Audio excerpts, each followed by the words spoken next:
That being said, I'm going to invite someone to come to the podium who has experience, a wealth of experience in terms of converting or taking research work and inventions into the market.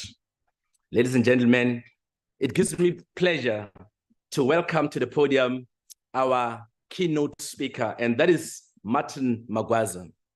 Just to give you a bit of a background about our keynote speaker, he is a technology entrepreneur with a particular focus on biotechnology and healthcare technologies. He has a Bachelor of Science degree in microbiology from the University of KwaZulu-Natal. He also received postgraduate training in geoinformatics at Nelson Mandela University, as well as postgraduate training in pharmaceutical business at the Chartered Institute of Marketing in the UK. Martin is a postgraduate of Gordon Institute of Business Science, an entity of the University of Pretoria, where he completed a Master of Business Administration in Technology and Entrepreneurship. He is currently the Chief Scientific Officer at 360 Global Solution. Without further ado, may I request that you help me in welcoming Martin to the podium.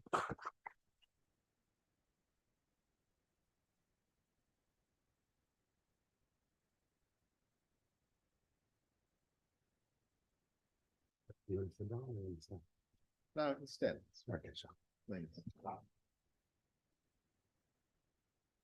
Morning, everyone. Every time they introduce me like this, I wonder who's this guy they're talking about. I was in Kenya last week presenting to a group of entrepreneurs and biotech researchers and professors in Naivasha on a similar topic, you know. So when I was asked to speak here, I thought, no, after I've learned what I learned in Kenya, South Africans will tend to have a very inward focus. It's always about South Africa. This is a very small country. It's only, 62 million people in a continent of 1.4 billion. So I changed my title to be Accelerating Technology Commercialization in Africa, because you can't operate as an island in this massive continent where things are moving so fast. So without wasting your time, I'm just going to give you a preview of just a roadmap on the topics that I'm going to touch on. You know, when I was invited to speak here, I thought, look, how do we make this relevant to the audience? You know, there's researchers here. I've seen quite a few my good friends from the Maritzburg campus where I studied.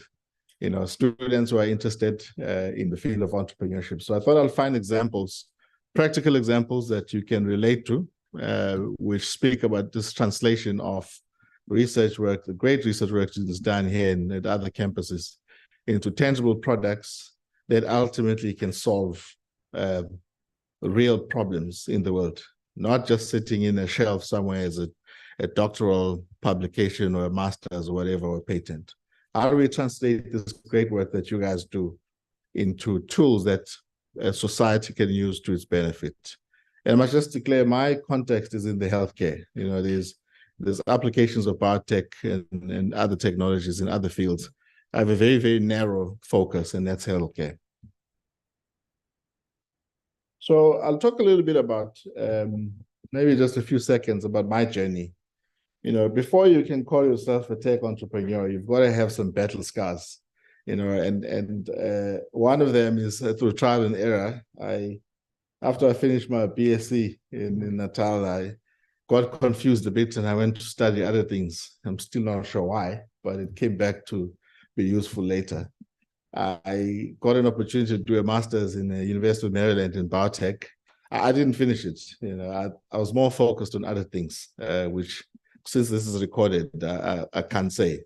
But needless to say, with 3 or 4 months to go, I decided, I think I knew enough to create a career out of biotech, but not as a guy who wears a lab coat, but as a guy who tries to sell the science that comes out of the lab.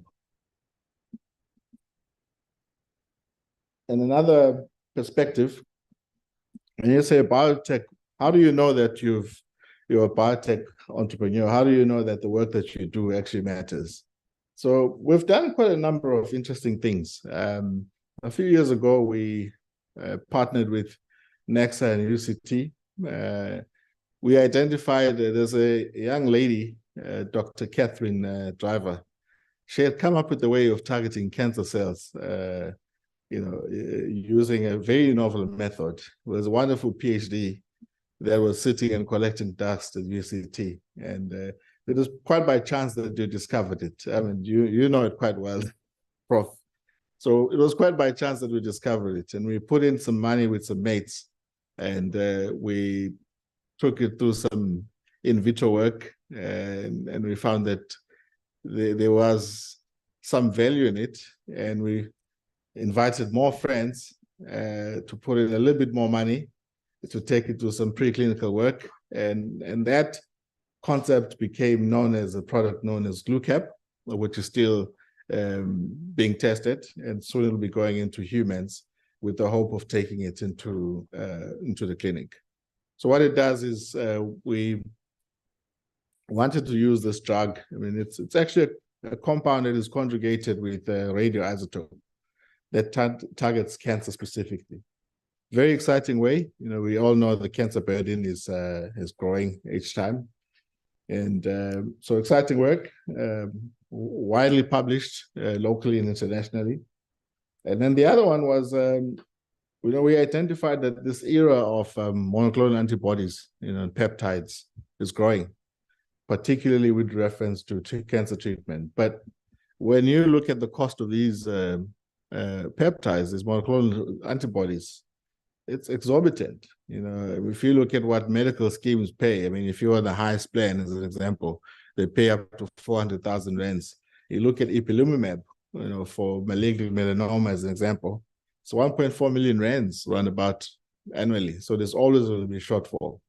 And the reason why we're always price takers is the country has become so accustomed to being net importers of stuff.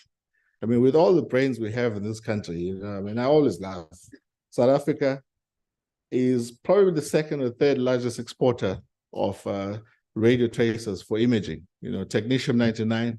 I mean, 40% of what the US uses in all its cancer imaging for staging and restaging comes from Pelindaba.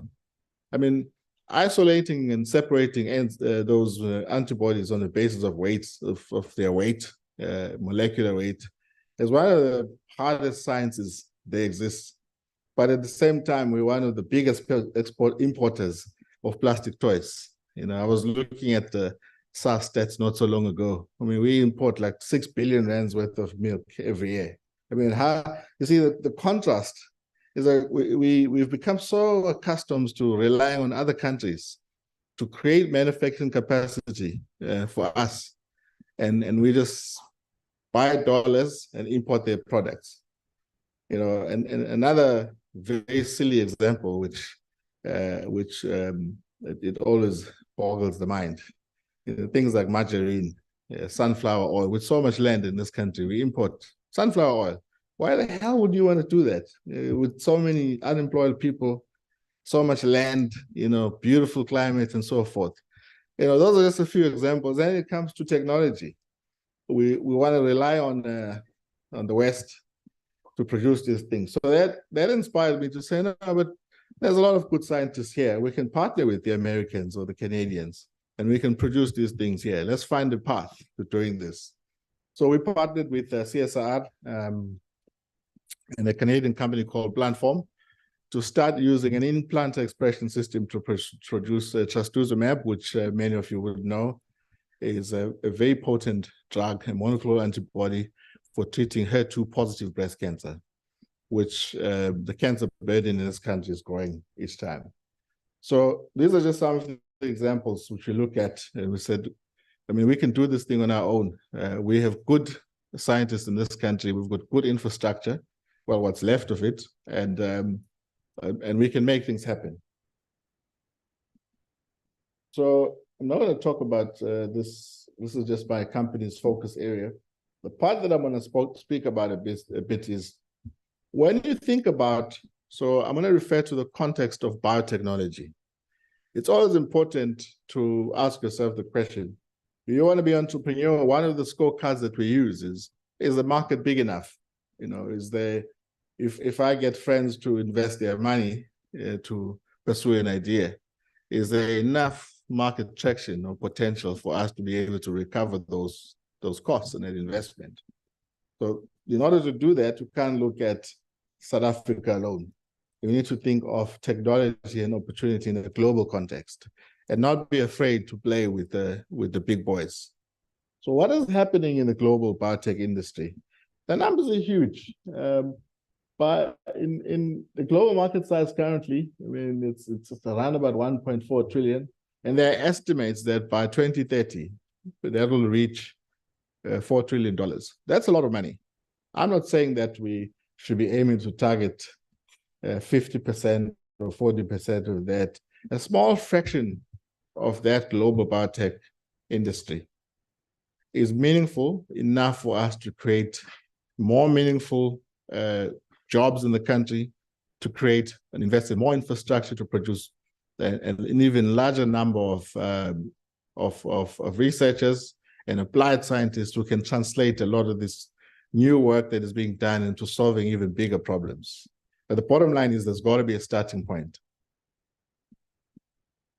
And there's a number of factors that are driving this. I'm not going to dwell too much on it, but I mean, we all know there's this new buzzword, they call it personalized medicine, where the one-size-fits-all approach when it comes to treating patients is a thing of the past. I mean, and we learned this the hard way from cancer, where you treat all patients with the same chemotherapy. Some will do well, and a lot will not do so well. In fact, some will get even sicker from the cancer, meaning that there's something in the cancer biology that is not taking up the chemotherapy in the same manner to all. Hence the era of targeted therapies in the form of monoclonal antibodies and various peptides that are now being utilized. And then there's the targeted and advanced therapeutics or diagnostic side. What does that mean? We know, as technology is developed, we now have a better sense of the various tumors and the types of biomarkers that they express. So we can use these tools to identify what are the biomarkers. If a patient is faced with this, a patient is diagnosed with a breast cancer, what is it? Is it ER/PR positive? Is it HER2 positive? Is it a triple negative breast cancer? And then a new one, is there a BRCA1 mutation? So that you can treat the cancer appropriately. And every day that passes, newer and newer biomarkers are found that are expressed in different types of difficult to treat tumors. All of these factors present opportunities for researchers to try and find a way of coming up with novel ideas. And the beauty about this space is that we are all equals. I mean, a biomarker is the biomarker. The tool developed in UKZN in Westville that targets it is just as good as a tool that comes from Boston or from Harvard or wherever. No one really cares. It's if it works and it will be taken up. There's no need to think, well, maybe it won't be good enough for the rest of the work. It will be accepted. And the other interesting one is the most aggressive tumors, their biomarkers are being identified. I mean, when you think about ovarian cancer as an example, ovarian cancer kills most patients. Majority of the patients will be killed by it in a short space of time. So these are some of the areas that we look at and we say, oh, the unmet need in this area is so big, you can find a niche for yourself and say, I'm only going to target patients who failed on cisplatin or other platinum-based therapy, and I'm going to focus on targeting BRCA1. There's huge space for you to play there. And brain tumors, as an example, glioblastomas, multiforme, there's huge areas where many small biotech startups around the world are looking at ways in which they could play in the space. And there's no reason why a researcher from here would play in the same space as an equal. That's just another view of segment analysis of where the money is. And the other one that I want you to focus on a little bit, and this slide it troubles me a bit. Because I mean, I always lamented the fact that South Africa is an importer. And as I said earlier, I was in Kenya over a week ago. It's the same, it's even worse. There are countries in the continent where there's zero manufacturing capacity. But the interesting is the cancer burden does not wait for us to solve our problems and create infrastructure. More and more people get diagnosed, and they die. I mean, I was talking to one of the gentlemen from Nairobi. I mean, his mom was diagnosed with breast cancer. They have to fly him to India for treatment at a huge cost. So you pretty much uproot the entire support structure, the siblings and one or two of the other older kids to travel with the mom to offer help while she waits for treatment in another country. I mean, that in itself is a problem. It means we have not thought about investing in the infrastructure that will assist this business. These are all opportunities for us to look at and say, well, why not create infrastructure for cancer treatment, with various forms? It's an opportunity that, people who understand the technical aspects of this could play there. And that creates more jobs locally, as opposed to creating jobs in other continents and other countries. In 2013, when I started my entrepreneurship journey, I used to ask myself the question, how do you even start? And I'm sure many of you are thinking the same thing. So I have an idea, and I think I've identified an opportunity. But how do I know that the work that I want to do is of any relevance? Am I even solving a meaningful problem, that will resonate with the people with the problem, the clinicians who want solutions? The WHO in 2013 published an interesting framework for prioritizing medicine development. And they identified 4 different gaps. I'm not going to go into detail. I mean, this I think will be made available by the organizers. But I mean, at the top, you could, the gap number 1 is there will be a treatment that's available, but soon it may be ineffective. I mean, there's a simple example which I'll use, and some great work being done here in UKZN on antimicrobial resistance. So we have antibiotics that work in the ICU setting. But the funny thing about these bugs, they always find a way of circumventing the antibiotic. And the patient walks into ICU and then they take blood cultures and comes back, oops, no, this patient is resistant to carbapenems. I mean, those who know how empiric therapy works in the ICU setting, those are the first drugs we give them. And the patient comes in with some form of septicemia, you don't know what it is, you hit them with a big gun in the form of meropenem or etopenem or whatever the case may be. Now, what happens when that drug has resistance? Then we have to scratch around and find other alternative may not be as effective as what this first-line therapy is. And that creates a problem. I mean, I was reading some stats recently from the WHO that by 2050, antimicrobial resistance will be a bigger killer of people than cancer. And that's problematic. So, and quite interestingly, is there a pointer here? Oh, sorry, it's fine. Quite interestingly, the WHO in 2013 identified this as a huge area of unmet medical need. And I was quite pleased to learn that there's a team here that is working on metallo-beta-lactamase inhibitors to try and circumvent the microbes' defenses against carbapenem antibiotics. Pandemic influenza, I mean, we've just come from 2 years of hell with SARS-CoV-2. I mean, this was identified as an area that we should be investing in 2013, and it was published. We can go into this in the WHO website, it's there. And then the other one is the treatment exists, but pharmaceutical delivery mechanisms or formulation is not appropriate for the target population. There's huge problems and huge areas here. I mean, I'll give you a practical example, and then entrepreneurship in this space is also defining the problem clearly. So what is the problem that we're trying to solve there? What are the components of the problem? Why is this a problem to begin with? Can we live with it or can we absolutely not?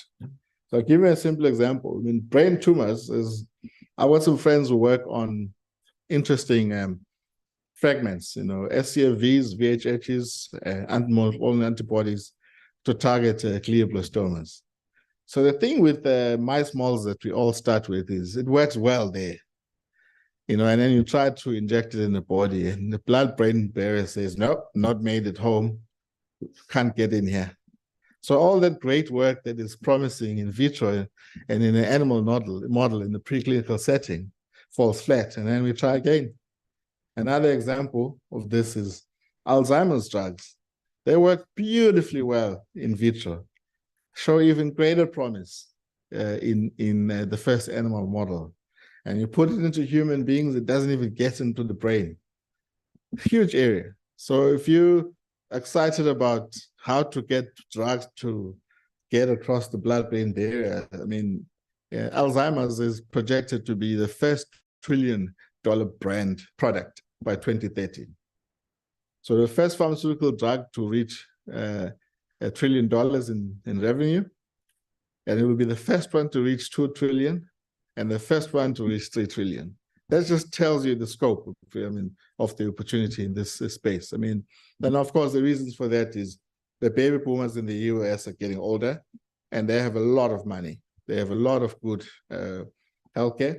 The same in Europe, countries like Japan, people live longer and in these conditions like Alzheimer's start to affect them. So a huge scope.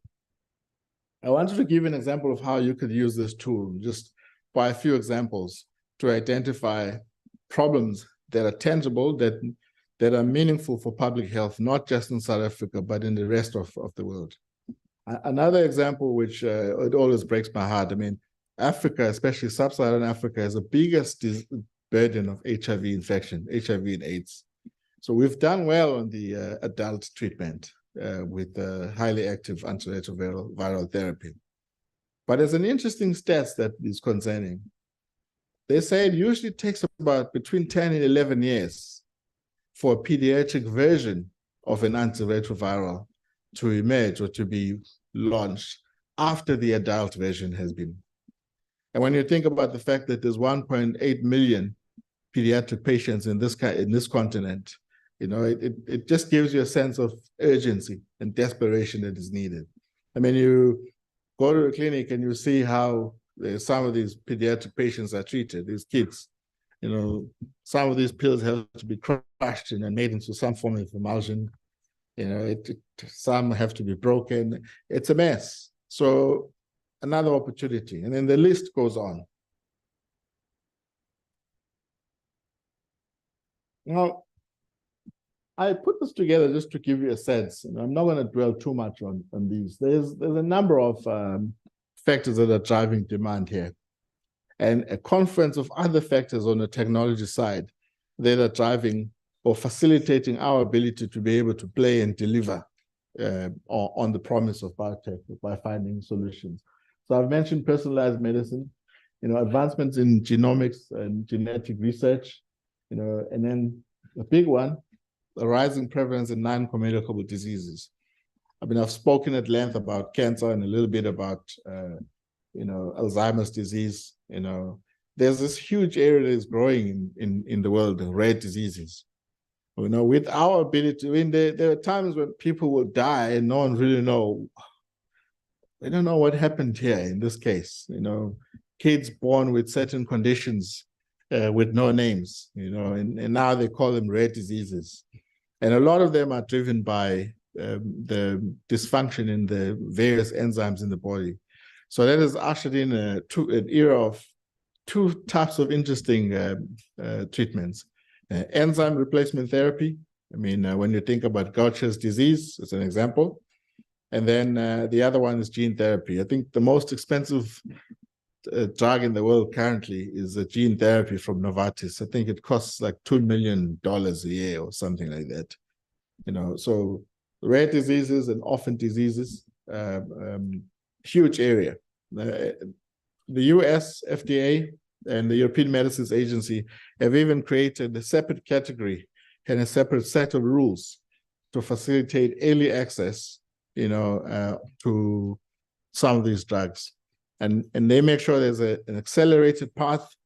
If it's a small biotech company that has identified a potential treatment option for these rare diseases, they even could finance the work up to a tune of about $12 million US.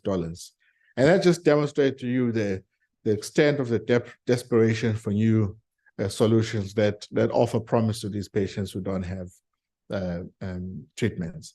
And the reason why they're doing that is the big companies will tend to focus on diseases that affect the most people who live in the most affluent countries. So diseases that affect 250,000 patients or less in the US, very few people play. But that's an opportunity for us to play there. I mean, and those who have strong expertise in the area, of designing enzymes for therapy and other things, huge area of opportunity. And then the last one, of course, is the aging population. There's a huge aging population worldwide. I mean, if you just look at the demographics, those demographic graphs from different parts of the world. I mean, from America to Japan, across those time zones, many people are getting older. They have a lot of money. They can afford treatments, and they want solutions to live more comfortably for as long as they possibly can. And that creates a huge opportunity for young researchers who want to identify solutions here that could assist in this space. And then, of course, there's other age-related diseases that need entrepreneurs to come up with solutions for them. And then the other area, there's huge technological advancements that allow us to, as I said, to find new solutions. And I remember headlines in 2006, the professors will correct me. I think it was 2006 when we had mapped the human genome. What was interesting for me was what happened after that was the cost of DNA sequencing dropped for the first time to about $1,000, and it dropped further. So we're able to analyze complex biological mechanisms quicker and more affordably. And the other interesting thing that has happened on the technological side, so much capacity has been created around the world on production, analysis, testing, that some of our work we outsource to the very same biotech companies and universities in the US from here. I mean, during COVID, we were doing some work on COVID therapeutic. We worked with Colorado State University.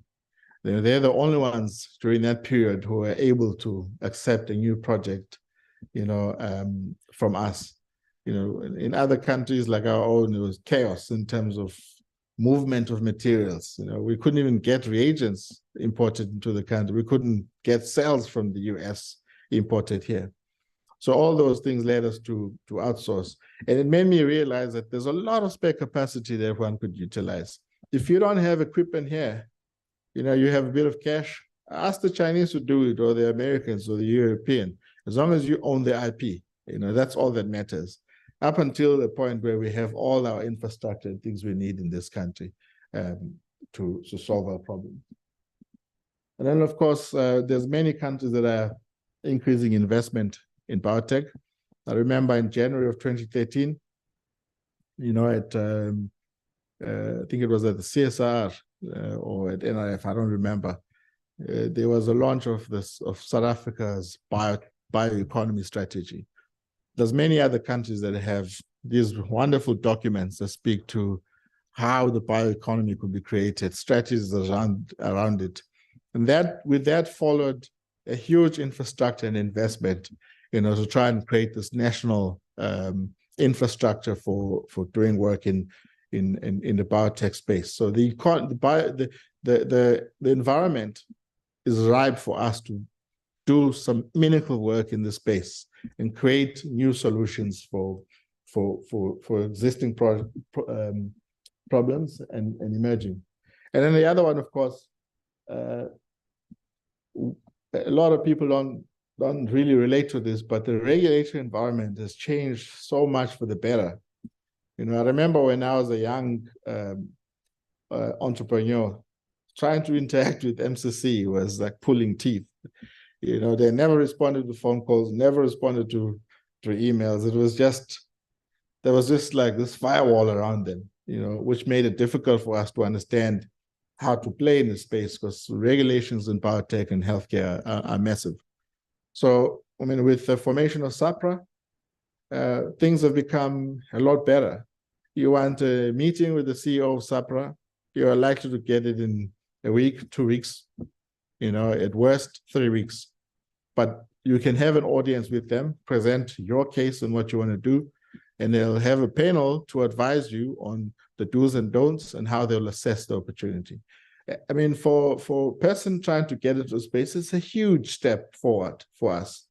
And then the other nice thing is this global regulatory harmonization allows us to now, you know, you don't even have to reach out to FDA directly. You can speak to SAPRA, and SAPRA will reach out to FDA if there are questions or areas of concern where they need to reach some sort of consensus. These are all the things that are facilitating us to be able to move faster and better in the field of biotech. I'm not going to go into these tools. I think you guys know them quite well. And I thought I would give you an example. There's one of the areas, there's this concept of design, build, test, and learn cycles. It's becoming a lot faster. You're able to prototype things a lot quicker. You're able to come up with the concept, test it. If it fails, you can come out of various iterations until you reach a point. I mean, we use this approach in partnership with the CSIR to develop a VLP-based vaccine for SARS-CoV-2. And that paper, you can check it out, recently published at Vaccines. And there's going to be a follow-on paper on this. So this vaccine was developed here at home, same as the Catherine Driver story, from concept in a PhD thesis into a product that we tested in vitro and in animals, and it shows that it has efficacy in vivo in animals, and we're now working with the regulator to test this in humans. Now, SARS-CoV-2 may be behind us, but for us, the beauty of this is that we have a vaccine platform now we can use to try and develop other vaccines. I mean, the country, I think we dispense 10 million doses of other pediatric vaccines a year. So there's huge scope for these kinds of technologies to be applied. And of course, the reason why we did this is I just don't like this thing of relying on other countries to do work for us. Why must we outsource the thinking to other nations? So we thought we'd invest at this at risk, and we were lucky. We were able to, after 75 iterations, we were able to find one that works. And hopefully we could use this as a springboard for other vaccines in the nation. So I thought I'll give you, I think there's 2 more examples. How am I doing on time? Good. There's 2 more examples. The other one that people often overlook is the whole herbal medicines. They often relegate it to interventions of the others. You know, talk about cannabis, you know, you talk about umhlonyana, you know, and it tends to be the attitude. But why would you ignore such an incredible library of compounds and solutions? I mean, I was talking to this friend of mine. He says he's a purist. You know, he pursues the highest science. I mean, he's a pretty bright guy. But I just reminded him, a lot of the medicines that changed human history, like penicillin, you know, where do they come from? Mother Nature. I mean, some of the most, I mean, from the simplest everyday medication, you know, to malaria drugs. You know, when I was in corporate, I used to work with a team that used to supply immunosuppressants. There was a drug called Rapamune, which is rapamycin. You know, it's from a certain bacteria. It's a mammalian target of rapamycin. It works so beautifully. And I said, this is a product of Mother Nature. And then the list is very long. So another interesting story is somebody once said, I don't remember who it is, but I'll remember someday, that there's more biodiversity on the foot of Table Mountain than it is in the whole of the UK.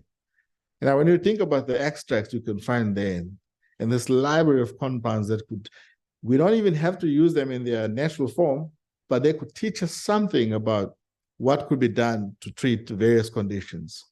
So, and people are voting with their wallet here. There's huge money being spent, billions of US dollars. And as one of my companies, we have a number of these phyto compounds. I mean, they're available at Clicks and Ditscamp. I know we started with women's healthcare. I mean, we have Tenogol as an example, Tenosytium pathium extract, clinically tested for migraine prophylaxis. What it does is it reduces the frequency of migraine attacks. And when the attack does happen, the severity is less. It's clinically tested and proven. It's a herbal product, it's available.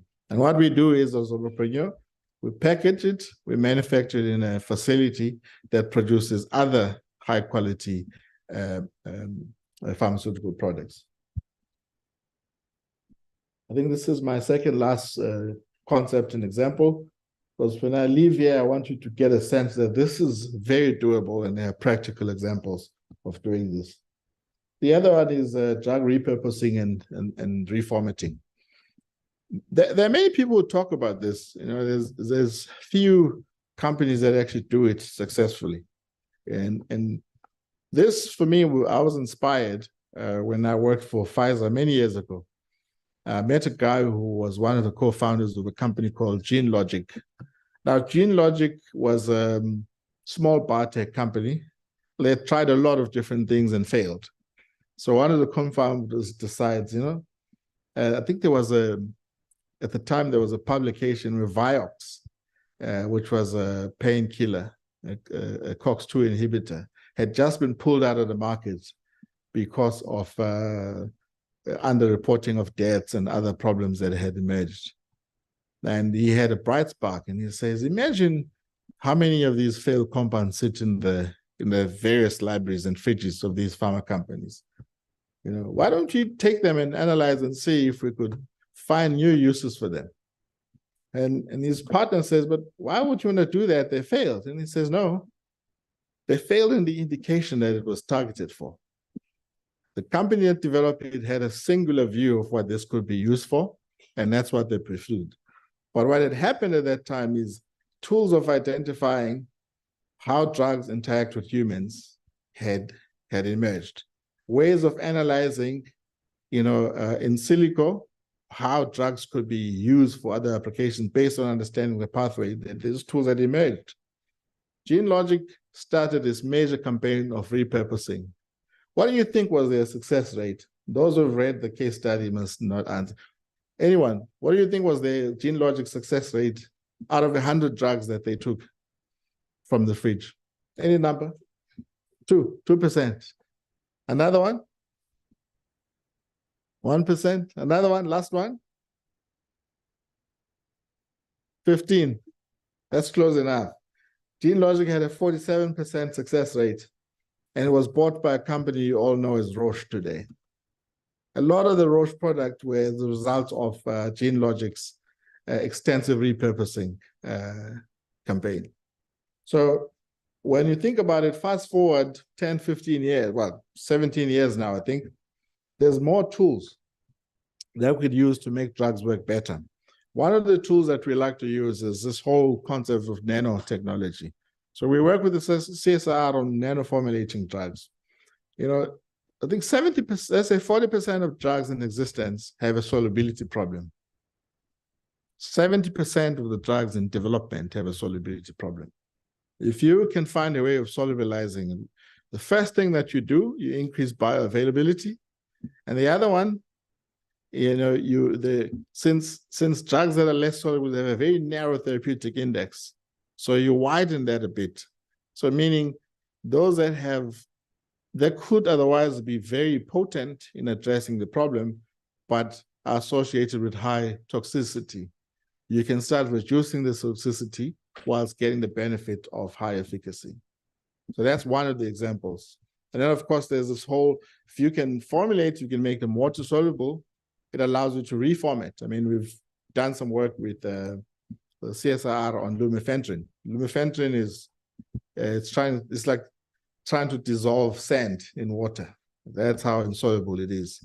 We've been able to produce an injectable form of lumefantrine through nanotechnology. And then, of course, the applications for that are very wide. So those are just some of the examples. I mean, we've done the same with certain antiretrovirals, where we want to solubilize them so we can produce emulsions that could be tailored for pediatric applications. And in some cases where it could be converted from oral to an injectable or subcut form. So that's just one example where we've played. And then my last example, we have a thriving nuclear medicine portfolio. And this is another different animal. And this interest, our interest in nuclear medicine stems from the sovereign capability. I mean, we've been running Safari 1 for the last 57 years now. So from a nuclear sciences standpoint, South Africa can stand tall and proud. You know, we're the biggest exporters to the US, as I said earlier, of technetium-99, which is used in imaging. But there's other forms of isotopes that are available, which we could produce locally. In one of this example, we supply currently to private sector clinics. We did a pilot at Steve Biko, and we've now just launched other sites in Gauteng.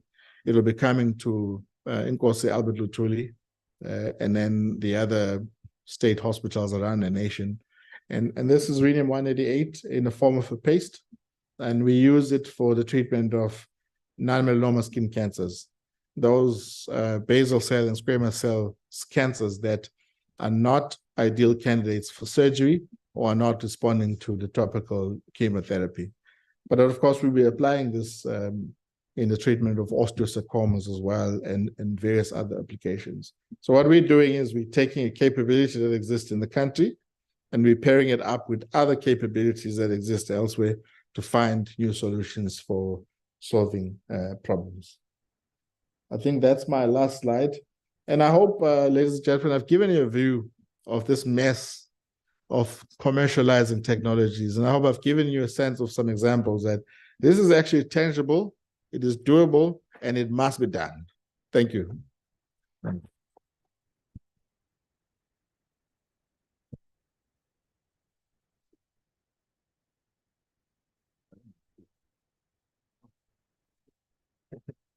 Thank you so much, Martin, for such an insightful and thought-provoking presentations. There are a couple of things that I've really taken from your presentation, but before I express my view or indicate as to what is it really I really got out of your presentation, I'm going to open the floor for questions or comments from the audience. Yes, sir. I've got a hand here. I'm going to take 3 at a go. Okay. Say. I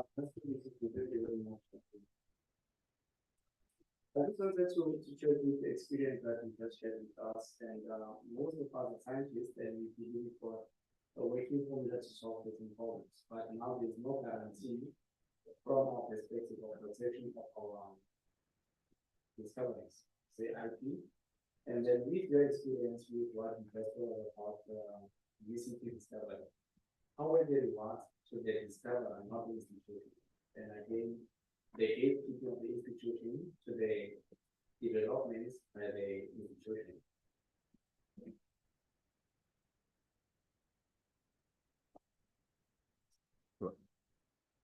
Thanks for the question. So firstly, I think there's a presentation here on the IPR Act and so forth. So when I look at all the examples where we have partnered either with a research institute or university even communities, and is in the case of the herbal products. We always rely on the framework that has been put together by the government, that is approved and legislated, to make sure that there's protection either for the inventor or the innovator and the community. And of course, there's in certain cases, depending on how the IP was developed, we would finance what needs to be financed. Where we need to pay licensing fees get paid.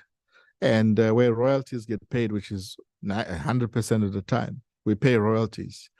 And I mean, I'll say this, and it'll kind of come across as very strange. I don't actually care who owns IP. I don't want to own IP. You know, you own your IP. All I want is the right to commercialize, because that's what really matters. You know, you keep your IP. You know, I don't want to take it over. I mean, I'm not a researcher. I just translate the research into products.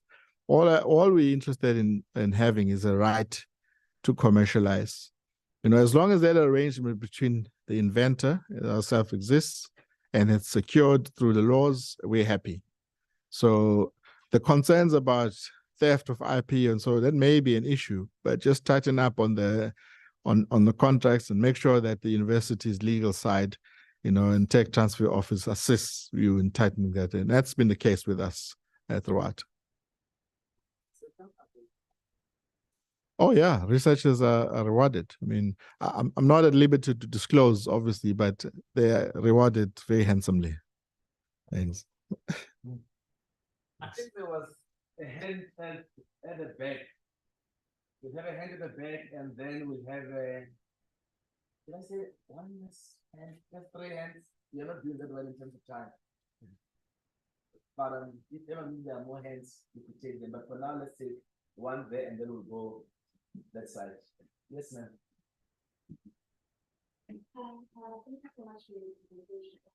So what I'd like to know is that as a researcher, let's say you find something and there's two more concepts that could actually work.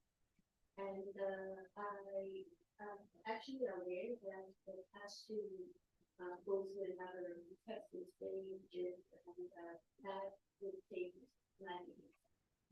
Most of the time, we have to probably have pipelines, but in that process, I'd like to know if there is a way that incubate can assist in that process towards commercializing the product. Yeah, I can't answer for incubate, but well, I mean, we work with Incubate. You know, we've just signed a major agreement. We've identified, I'll give you an example. We've identified 4 projects at different stages of development. The ones that are at the earliest stages will require a lot more money. If it addresses one of the gaps which we have clearly defined upfront, and is the case with this one, we're happy to finance it, you know.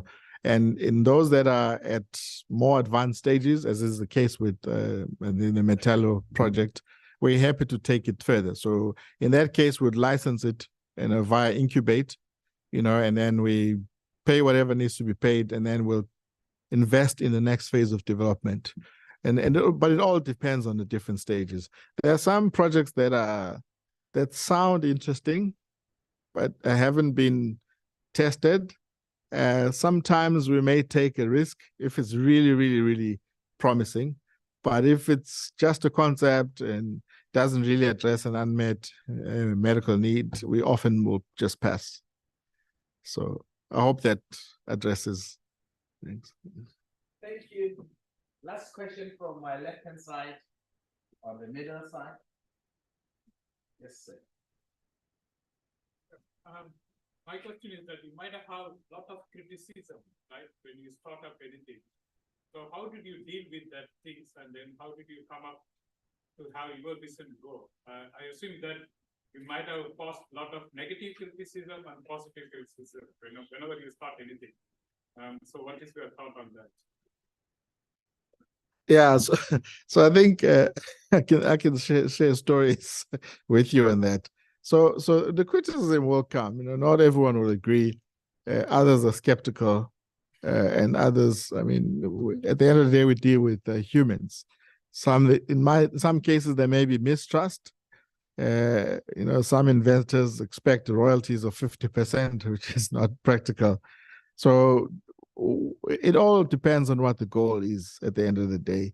And if we can't address the criticism, we move on. But we'll always try and address if there's a genuine concern. If we feel that the controversy is too much, sometimes we walk away if it's just not worth it on the balance. But it all depends on a case-by-case basis. Thanks.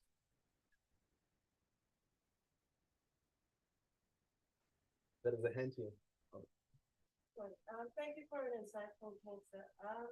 I just want to get your comments or your feel around, especially where the FDA and SAPRA are concerned. You spoke on a very potent issue here in Africa, in the African context, in terms of natural medicine.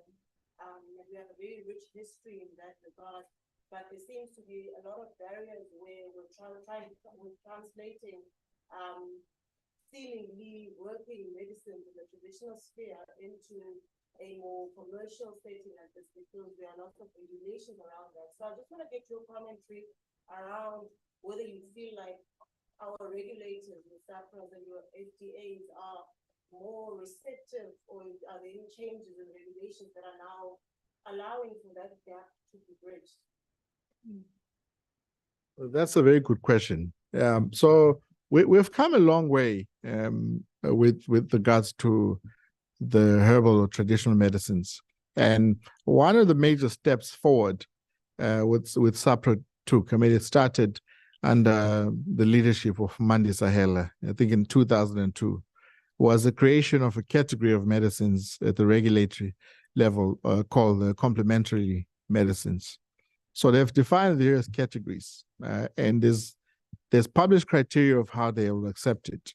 And there's also a very, I'd say, generous definition of what evidence looks like. So I'll give you an example.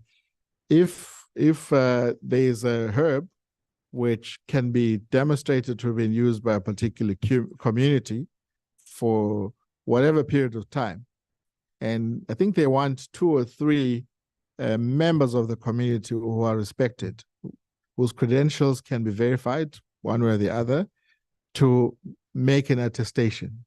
Now, if there are gaps in toxicity, and a lot of these drugs, some researcher somewhere has done some tox work. If the tox work is lacking, there might be just a small step that you have to do to demonstrate that, you're not going to kill anyone with it, and over time you can start developing an even bigger body of evidence. There's quite a number of examples for that.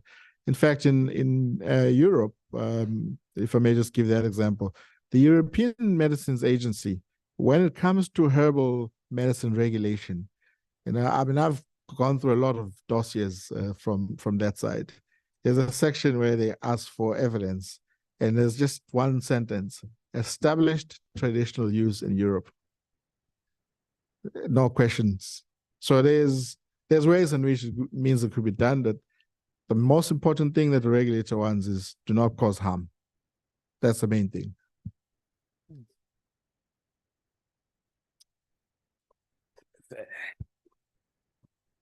Thank you very much, Martin. Yeah, I know people would like to engage with you, but I'm going to make a plea or a request that those who still like to engage with Martin, engage with him during lunch break. As indicated, we are not doing that well in terms of time. I have a request from our technical crew, and is that the people who ask questions, they are requesting if you could use the microphones, because they're not able to pick up your voices. And then the second point that I would like to make is that due to time, we would not be able to break for tea. However, there is tea outside, so you're more than welcome to go outside. We are now going to move to our next item on the program. and it deals with the question that was asked, the first question that was asked about IP. So I'm going to invite a patent attorney from Spoor and Fisher, and that is Dr. Tandanani Kwele. So he's going to talk to us about the various forms of IP rights and IP protection. Over to you, Doc.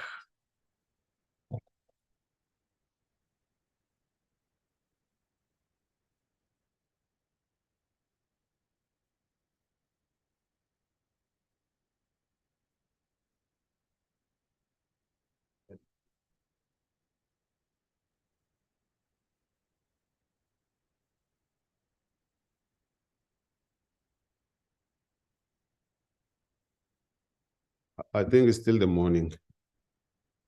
Good morning, everyone. For the first time, I think I'm in a podium that does not reveal how short I am. So I feel quite comfortable. So before I start, I must say, for me, coming to UKZN, it feels like coming back home. I see some faces here that I've seen before. I used to be in this campus in 2014, actually. I left this campus. That's where I did my PhD under Professor Holger Friedrich at the chemistry department. So yeah, I'm familiar with this campus. And I must make a disclaimer. I'm not a full attorney yet. I'm a candidate attorney. Some of you may have seen me while I was still at the patent office. So I used to be at the patent office at CIPC handling patents from the other side. But now I'm at Spoor and Fisher. Technically, I did chemistry, as I mentioned.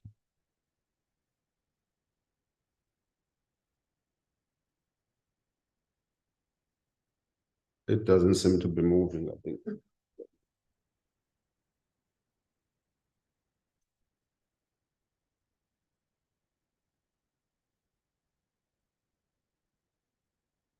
Oh, there you go. Now today, I'll just give a presentation on various forms of IP and how you go about protecting it. It's good that from Mr. Magwaza, it already came up that if you somehow own IP, you could even pursue commercialization, even if it's not within the borders of South Africa. And he says for him, as long as you have followed all the legal framework that is in place in South Africa, doesn't really want to own your IP, but is very interested in commercializing it. So let's discuss about how you can go about protecting it and what are these other forms of IP. Oh, is it working? Yeah, sure. Oh, great. Yeah, I'll touch on patents and I'll touch on designs, I'll touch on trademarks. And of course, I'll talk about another form of IP that most people normally don't talk about, which is the know-how. I mean, who knows how you make Coca-Cola? Where do you read that? Who knows how to mix the spices for the KFC? Where is it documented? So it's quite important. The reason I want to emphasize on this point is that we shouldn't think that IP somehow should be codified in a sense that it should be all in reduced form. Yes, there are other IPs that are required by statute to be protected, but not all forms of IP. There are some things that you can keep closer to your heart, as they say. Well, just a brief introduction is that IP really, you can look at it as the creations of the mind, but it's those that are capable of being commercialized. So it's quite important to remember that we are not necessarily talking about ideas that are just sitting on your brain and you talk about it over Brian and you say, that's my IP. To a certain extent, we're talking about things that are capable of being commercialized that can be reduced into some kind of a tangible form. Well, starting with patents, for patents, you can have a product, a new product, can have a process of making that product being protected by means of patents. It can be an improvement of an already known product. Now, how this links to what Mr. Magwaza was saying. Remember, Mr. Magwaza was talking about repurposing drugs. Doesn't mean that when you repurpose something and you find a new use, it cannot be protected. It could be a new use of a known drug that you have found, as long as it meets the patentability requirements. So an improvement of something that is known could be protected under patents. I will come back to patents in more details, but when it comes to trademarks, the simpler way of explaining this is that this is that badge or that symbol that people associate with that distinguishes your product or the service that you provide. So people associate a product with a certain quality. That's a trademark, and you register it. And one of the famous trademarks, again, that one can think of, I'm sure in this room we have someone carrying an Apple phone. We have someone who had Coca-Cola. So when you see that name, you associate it with a certain taste. And when you see a phone that has that trademark of Apple, you associate it with a certain quality. You have some kind of an expectation of how your device will perform. So no other person can run around and say, I also sell iPhone, while they know very well it's not an iPhone product. Or they say, I sell Coca-Cola, while they know very well inside that it's not Coca-Cola. So, well, copyrights, I think most people don't struggle much with copyrights. Copyrights, most of the time, you don't really have to register copyrights. You acquire them automatically when we have reduced something. It's more like we have this book, we have written it here. You don't have to go to a certain office and say, I'm here to protect what in this book. So it's more like the stuff that will appear in the manuals actually as to how to use a certain manual. These are the rights that I think are low-hanging fruit that people take for granted, designs. Design can be an aesthetic design or it could be a functional design. It normally protects the look of it or how it functions. And if you think designs are rights that maybe we should take for granted, you should check on your phone, just search about the shoe wars. There's something in US they call shoe wars. I think it was a litigation between, I think it must be Adidas and Puma.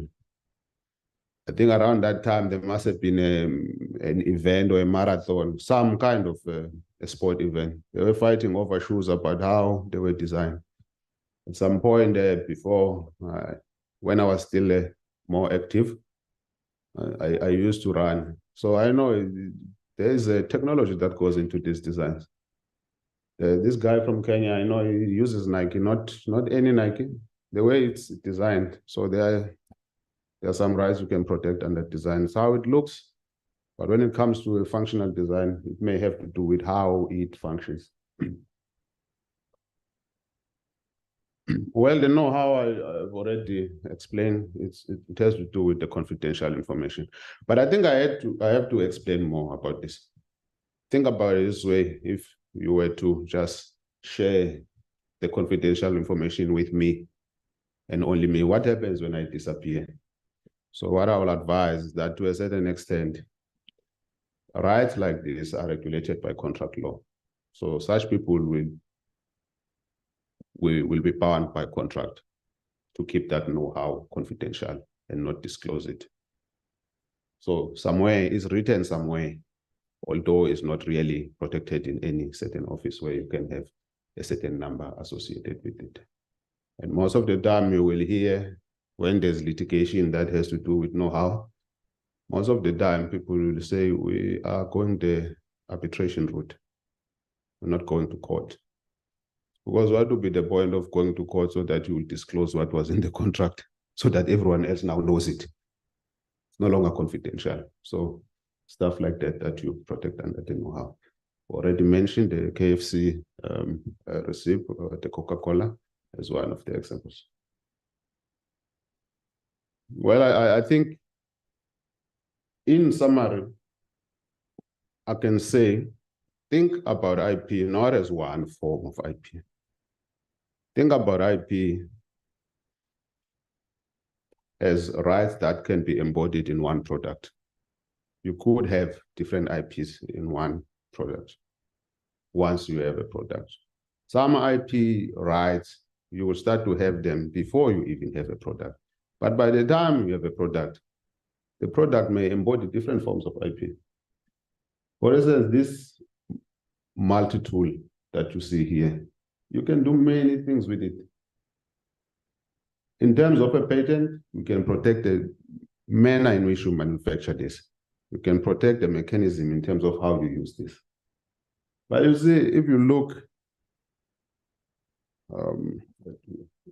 there, see there, it's got some writing there. That's a trademark. It's a protected trademark.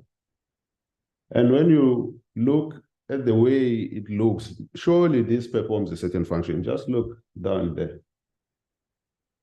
No one wakes up and say, I want to create something that has a tip like this, while they don't even know how they will use it and why they need it. So that design is necessitated. It derives from the use that you have in mind in terms of how you want to use it, this thing. So that will be under the designs. So, well, of course, there can be a know-how here. They will not reveal everything. Of course, there could be a manual. When you see something complicated like this, you ask yourself, what do I do with this? You read the manual. That's the copyright that is there. So in one product, you could be sitting with different rights. How many people have heard about the red wine that does not have sulfides? It has some extracts of rooibos and honeybush. As a chemist, I was quite fascinated when I saw that. Actually, the first time I saw it when I was abroad. And then I came back home and searched. Yeah, it came from Cape Town. It's owned by a South African company. When I researched around it, I found that there was actually a patent filed on a method of making it. They identified the problem that they are solving. They're solving the headache that you get from the sulfide after having red wine. So that's another example of how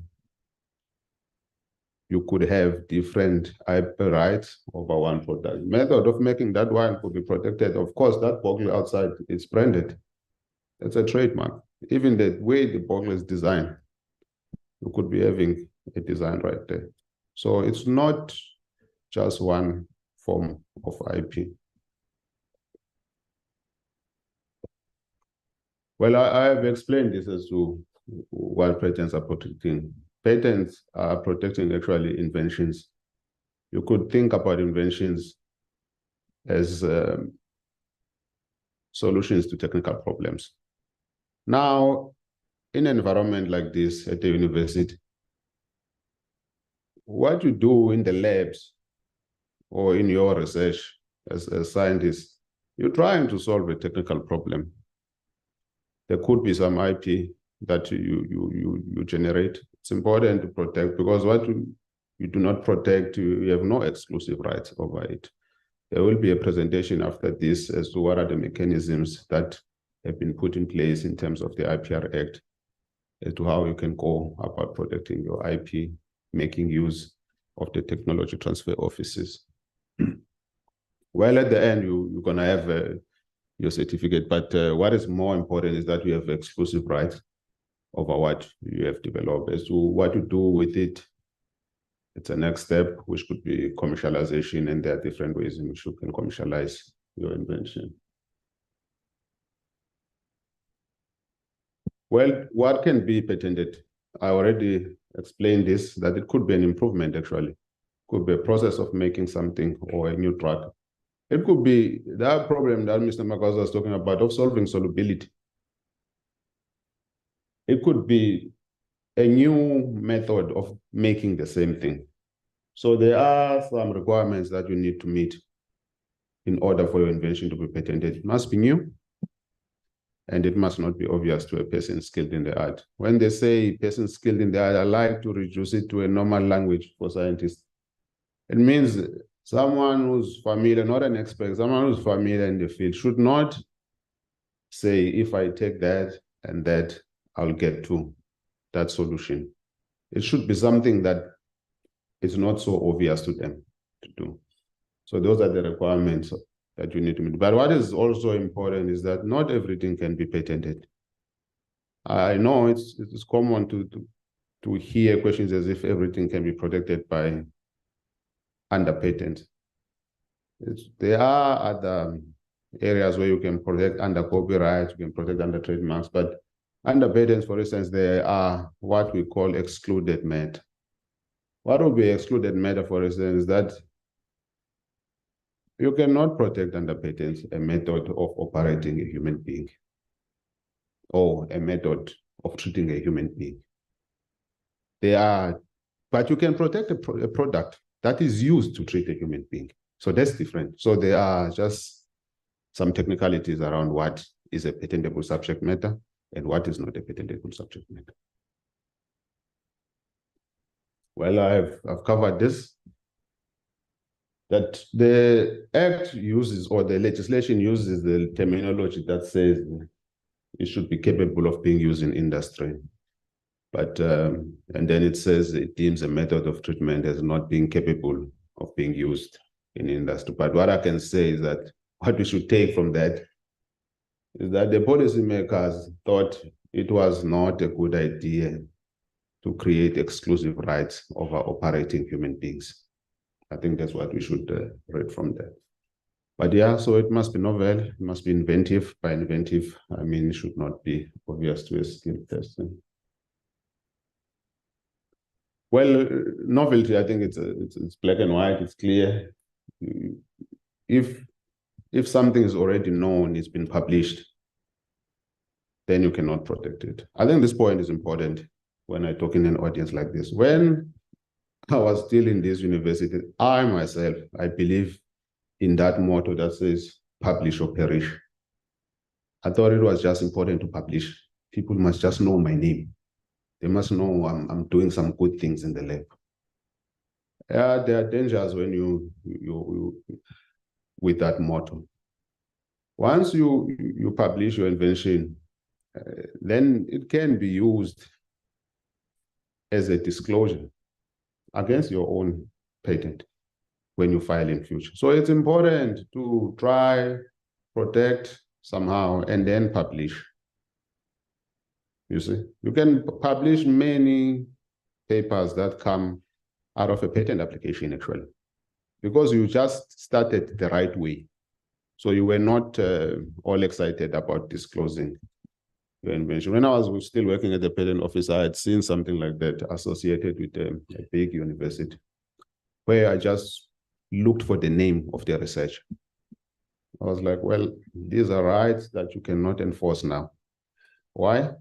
Because you disclosed your own invention before you could protect. So there will be a presentation about that as to how you go about that. And I'm sure Kutso will share more as to how you work on with the researchers at the university level to make sure that you could still publish, but then you start by protecting your IP. Well, I've covered this point.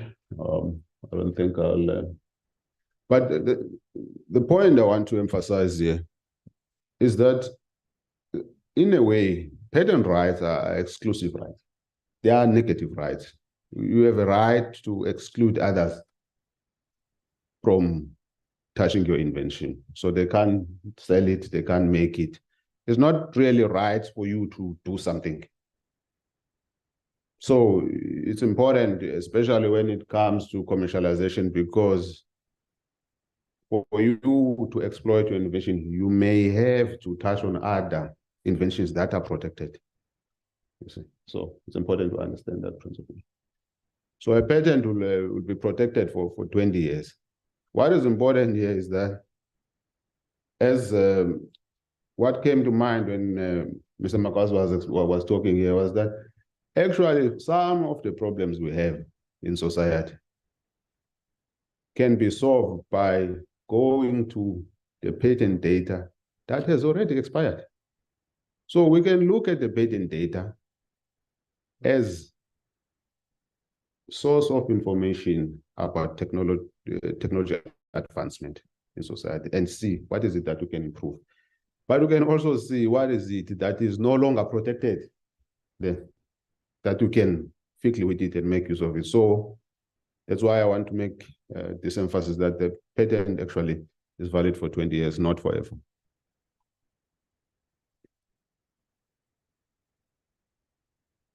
I think I should just jump like this on this one. There are different ways in terms of how you can protect the route that you can follow when you want to file for a patent application. So you could start by filing a provisional application, and that gives you priority rights.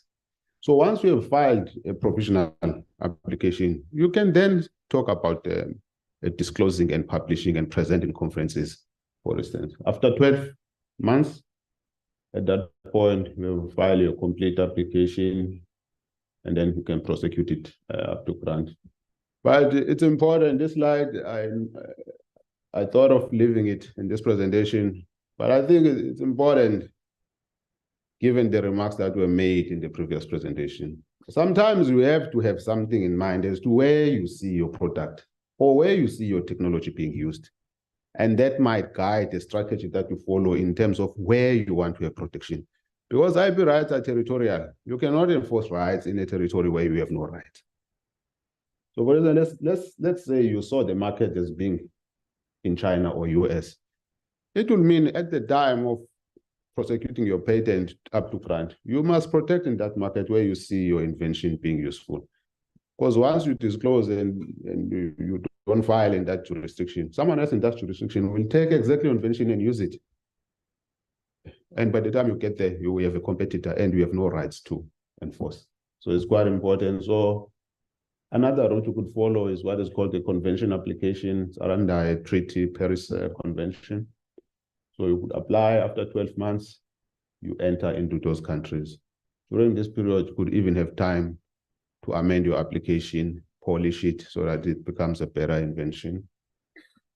There's another route, which is a PCT route under the PCT treaty, patent treaty. So here, you have more room. You file in your country, and after 12 months, you file an international application. But I must emphasize, it's an application. It's not a patent that you have.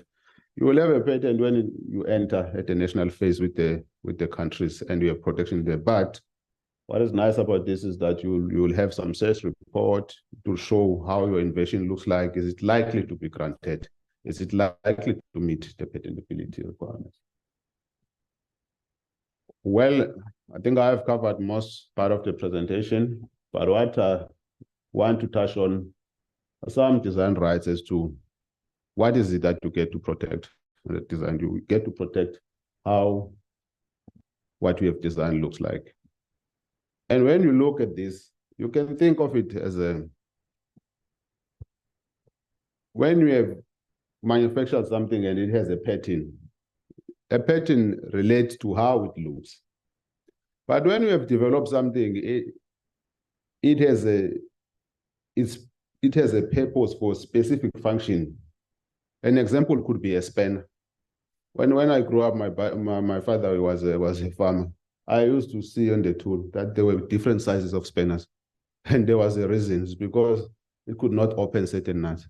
So that's how you can think of a functional design and an aesthetic design. The other one is based on how it looks. The other one is necessitated by how it functions.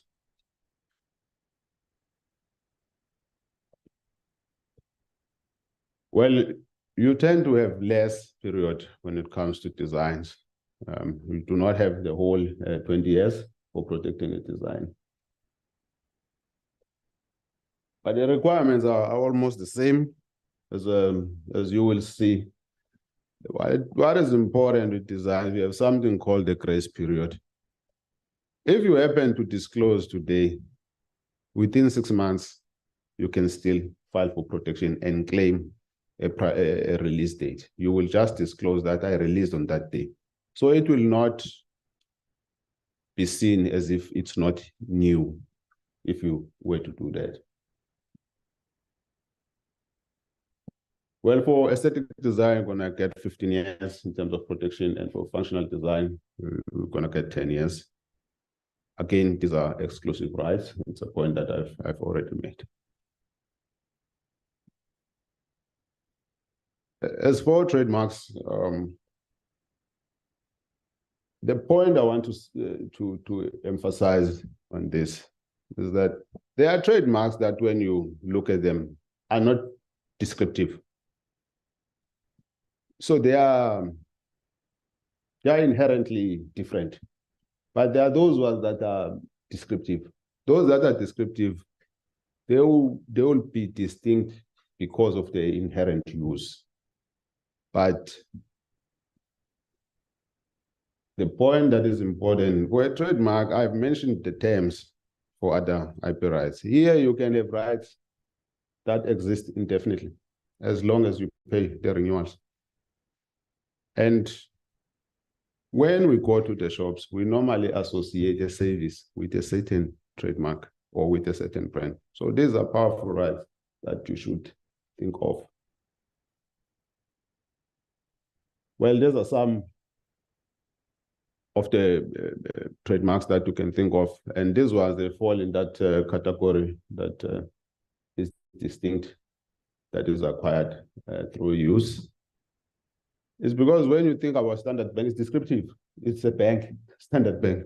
But it's their trademark because we just associate that with a certain bank, although it's descriptive. So that's the point. That's the only difference. But again, you're gonna have these ones that are just inherently different. These ones. Yeah. Well, I already touched on copyrights. I don't think I'll go into details. This is where you touch on the manuals here, what is reduced in the manual. But I must emphasize that that does not really protect the know-how.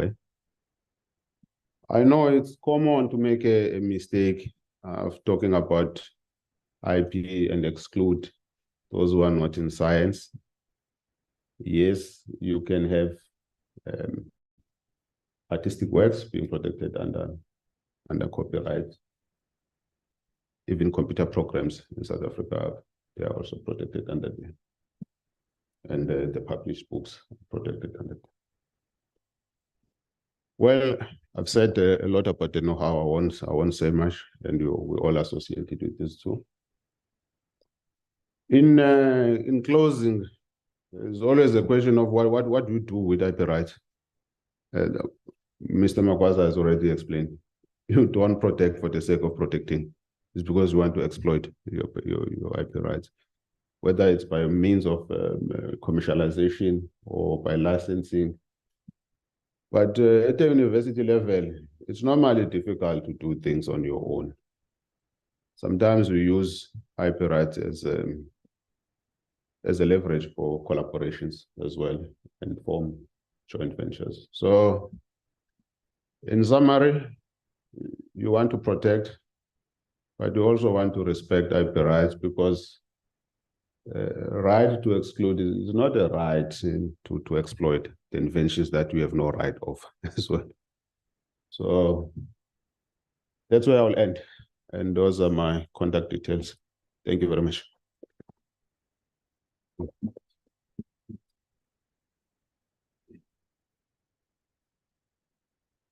Thank you so much, Dr. Twele.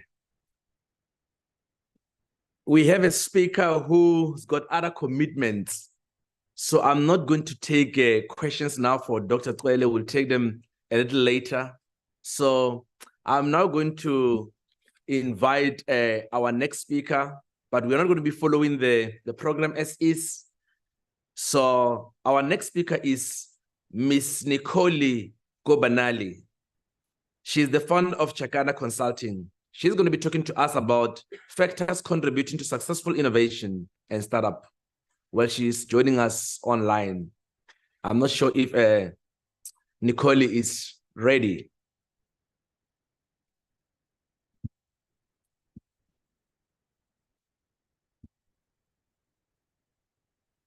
Is she online? Okay, perfect. Can we quickly connect her?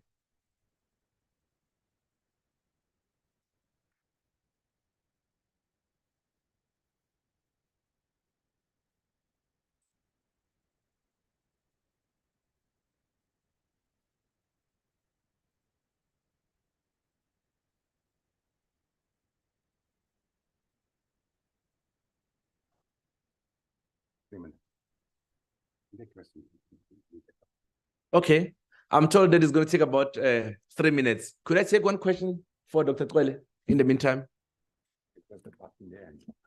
Yes, sir. Okay. Actually, the first one, what is the general policy between us, the researcher, and university in this sense? Of course, if I do some research and I found some items to patent, of course, I am in partnership with the university. But suppose that I invent toys for my daughter, which is not related with my research. What is the policy of the university? I mean, also if I do some patent externally to the university partner with me. That's the question. Thanks. I think that question that I should pass it to my friend Dan. I think it will come out in the next presentation about the IPRS. That the IP that is generated at the environment like university is regulated under the IPRS.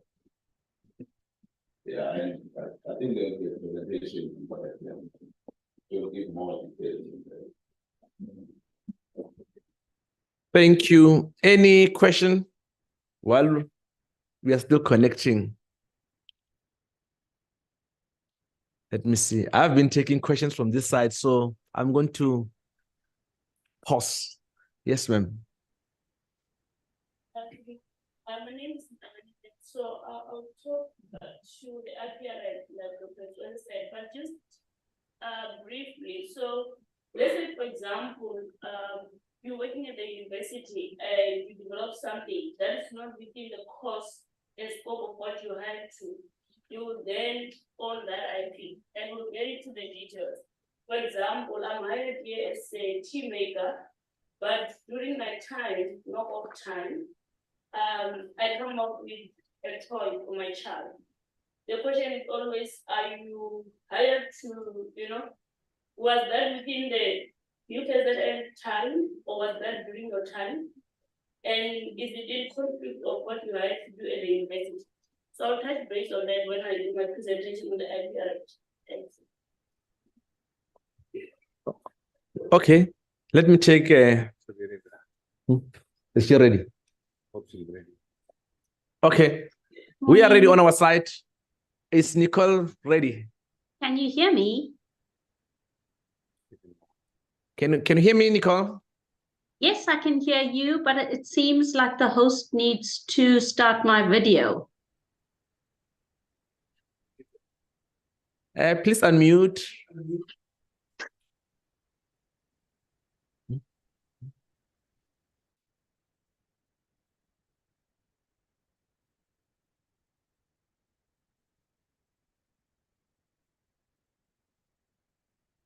You can see your slides. We can see your slides, but I think you're still on mute.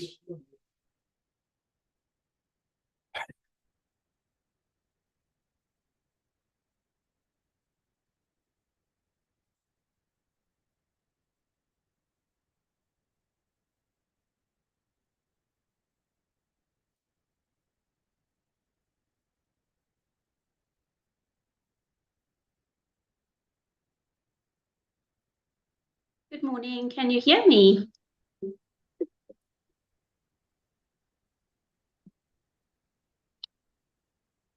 Good morning. Yes, Nicole. Can you hear me? Loud and clear. Great. It just seems like the host has not allowed me to put on my video.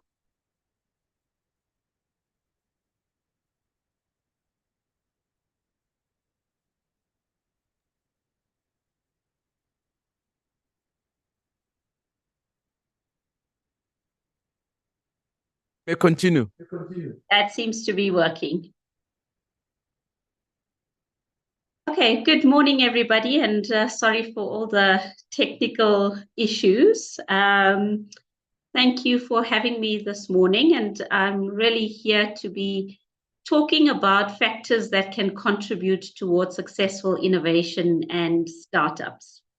I spent a large portion of my career actually working in a technology transfer office.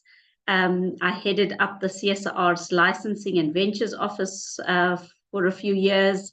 And so really today it's about sharing, I suppose, some of the learning I've had in this field. So when we talk about innovation, and I think particularly in the South African and the African context, I always like to think about this particular picture. Because when we really look at the map of Africa, and we see just exactly how huge Africa is, it's a reminder of the huge challenges that we actually need to solve on the continent. For me, it's always just a stark reminder of just how many countries actually can fit into the size of Africa. And so when I like to think about innovation and coming up with new solutions to challenges, we have to think about exactly how big is that problem, who cares about the problem, and what impact will it solve.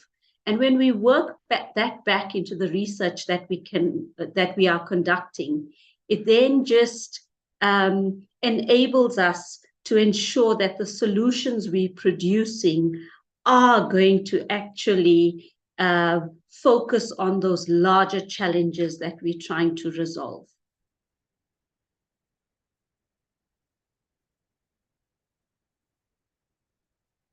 I just see these slides are not moving. Oh, here we go.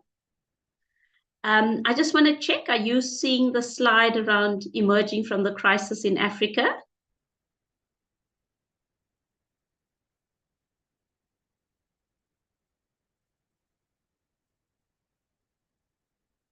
Okay, I'm going to assume that my slides are moving. So, I mean, this quote is actually from 2011, from the managing director of the World Bank. But it was so many years ago, but for me, it still rings true in so many ways. When we think about youth unemployment, I mean, in South Africa, 2 out of 3 youth are currently unemployed. When we think of the huge issues around poverty, inequality, we think of this growing population across the continent. One key way in which we can address some of these challenges is through innovation. And so what this managing director from the World Bank was saying is that for Africa to really claim its place in emerging economies, it must adopt and invent new ideas and technologies that can create value. And so when we often think of why was the IPR Act created in South Africa? Why are we spending so much time and energy around IP protection, technology transfer, and commercialization? It's really so that we can innovate, firstly, as a country, as South Africa, but that we can also contribute to the huge crisis on the African continent.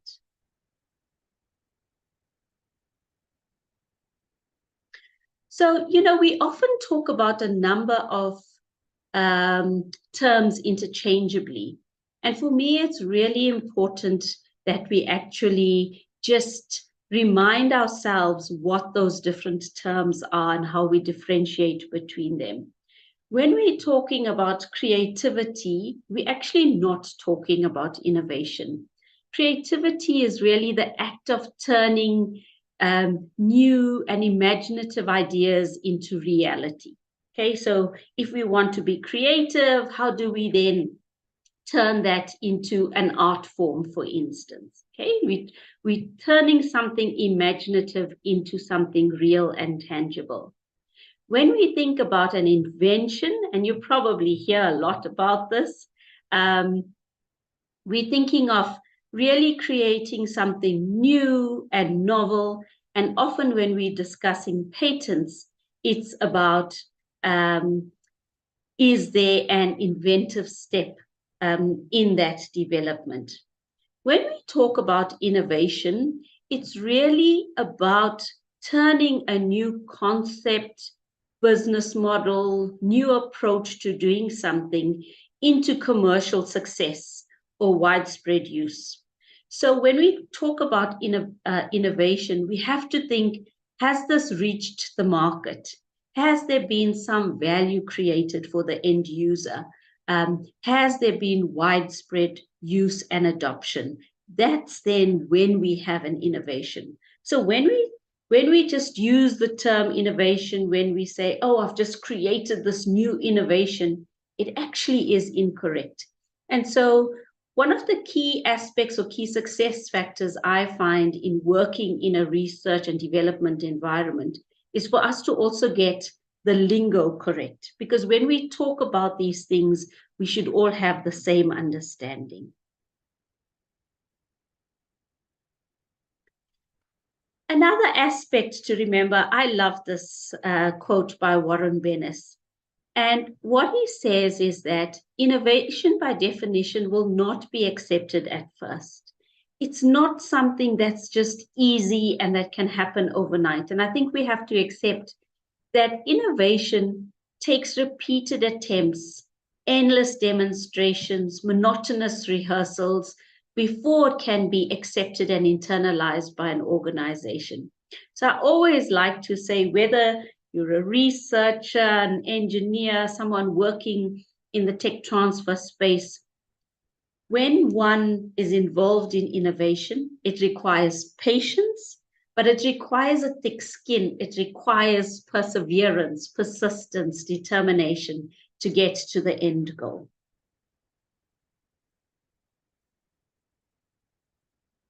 So when we talk about technology transfer, I think something that might be really useful to just remember is from the father of the Post-it. He says that research transforms money into knowledge. So often as researchers, we need to secure some R&D funding, and we turn that money into knowledge. You know, and we were talking earlier about publications, etc. But what technology transfer then does is to transform that knowledge back into money. And so you can see this nice cycle that actually needs to happen. Technology transfer then, this is just one definition, is the process of conveying results that come out of scientific research to the marketplace. And when we say to the marketplace, it might be business to business kind of tech transfer. There's business to consumer type models. But essentially, we're saying, how does these outputs of research actually get taken up by the wider society? Okay? And so tech transfer, together with the different skills, etc., is part of the technological innovation process. So when we think about, technology transfer, think about it as the step before we get to commercialization. It really is that process of transferring IP, technologies, etc., from one institution to another for commercialization. But when we think of just universal transfer objectives, what are we actually trying to do? We engage in this to drive innovation. We want to see the successful conversion of technology into products and services for the market. But other objectives include saying, if we have a new cluster that is developing, let's say in biotechnology or in medical devices, how do we also transfer this new intellectual property that might be developed within an institution to these existing firms, so that they have another product offering, that it could increase their competitiveness, etc. And so really tech transfer helps to, I suppose, grow existing firms, but it is also a really great instrument for establishing new high-tech ventures.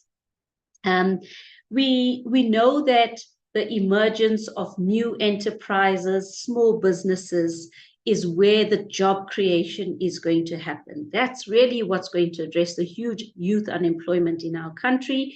And so really it is a hard path to innovation by establishing new ventures, but it is really one that can make a huge impact. So in a sense, it's high risk, but it's also very much high reward.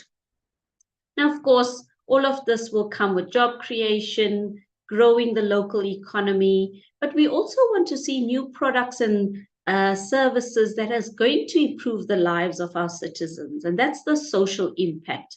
How do we really address issues of the energy crisis? How do we address issues of food security, water, environmental sustainability? And so tech transfer is really a powerful instrument to help enable that. Excuse me.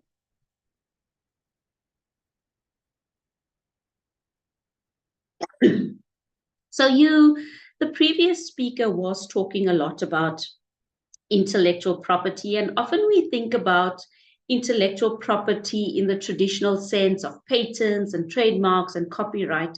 But what I really want to challenge you to do is to think about, what about the other intellectual assets that we develop? We, in the course of research, create a whole lot of data. You know that there's a lot more emphasis now going into indigenous knowledge. You know, all the traditions that over years and years have been passed from one community to the other. Having a trained and assembled workforce, if we just think of the new demand for skills in artificial intelligence, in the Internet of Things, you know, the whole fourth industrial revolution, building strong capabilities and competencies, having a strong team is really also an invaluable asset. Think about also certain rights that one might have. You know, is it land rights?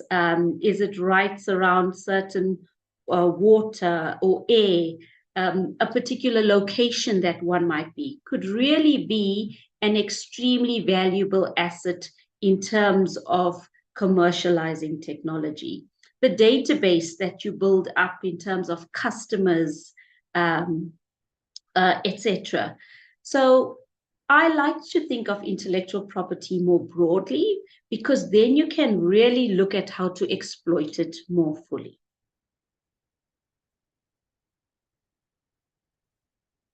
Can move to the next slide, please. So what's really important for me is to also just acknowledge that innovation is so much more than just creating new products and services. It's more than those business models and processes and technologies. Yes, that is important, but we mustn't forget a lot of the other ingredients that are necessary for innovation. Leadership. So it's really important when we are working in an environment that is conducive to innovation, that we have the right sort of leadership. Are our leaders willing to take the risk What is the risk appetite when we decide actually we want to set up a new spin-out company? What kind of decision making are we involved with? Is it quick? Is it, are we decisive? Can we make robust decisions with all of the data and information that has been provided? Building the requisite IP and tech transfer capability in an organization. I often say innovation is a people game. If we build the right culture within an organization where people are willing to be constructive, where we facilitate things, where we work together as a team and realize that this is a team effort. I often say, you know, when it comes to tech transfer, one of the sure ways to reach failure is if we just think we develop something new, or you know, we have some registered patents and we throw them over the wall into the tech transfer office and hope something will happen with it. It's really not going to work. We have to ensure that we work together as a team. Can I just check? My slides seem to have stopped.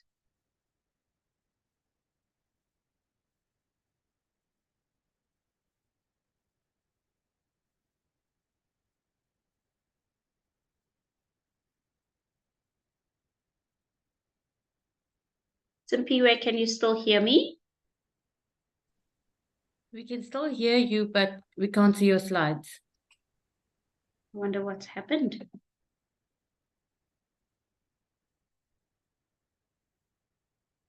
Do you think we're still connected to the actual room for those online? Okay, your slides are back now. Yeah, I'm just putting mine on directly, actually. Okay. But I don't know if we're connected to the room. No idea as well.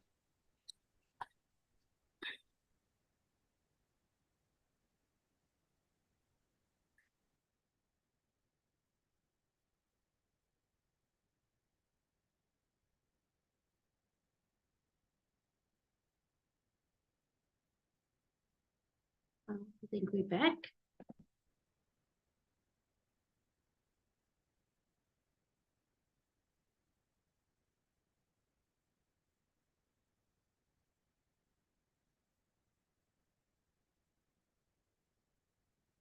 Can I just check, are we back online? It doesn't seem that we're connected to the room. Yeah, I see the incubate feed looks like it's back.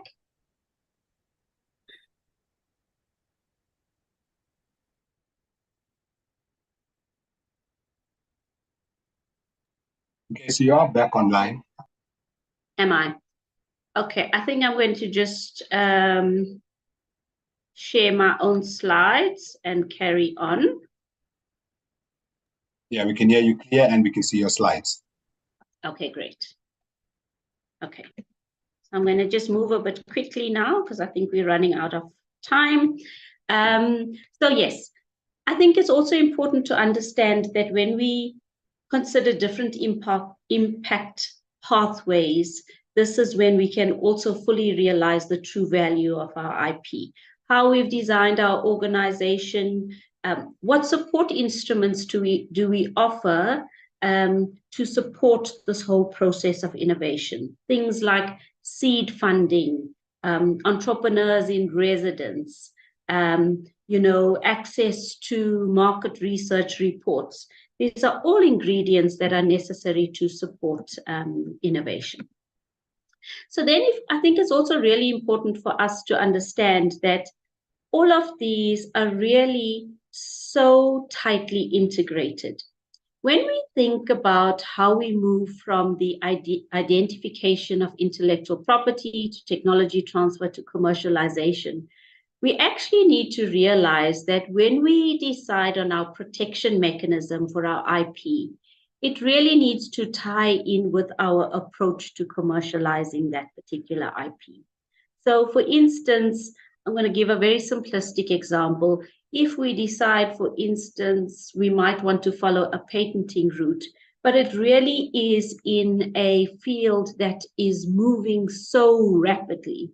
We might want to consider, is the patent protection mechanism the right one for the way in which we want to get to market? And so it's important to also think of the end game that you're wanting to play in terms of commercialization and bring that back into the conversation when you're talking about how do I protect my intellectual property. Also really important, especially when we are collaborating. We talk now about collaboration being the new innovation, working with other entities. It's really important for us to understand what is the IP ownership in those collaboration agreements, exploring freedom to operate, etc. Okay. Yeah. Again, then, this picture comes particularly from the IP and Tech Transfer Survey that was done. And all I want to say with regards to this picture is we need to remember that technology transfer is part of a much bigger ecosystem. There are various stakeholders and entities at play. We have to think about who are the potential licensees that we might be transferring the intellectual property to. How can we bring them into the conversation very early on? How do we do market piloting? How do we explore what funding there is around venture capital, etc.? And so it's very important to consider methodologies or approaches such as, a stage gate approach to commercialization, so that one considers all of these aspects in parallel rather than following a linear approach to innovation.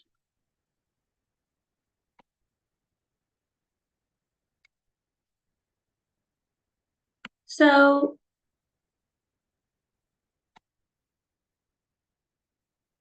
I love to follow the SRI approach to innovation, and they talk about their 5 disciplines.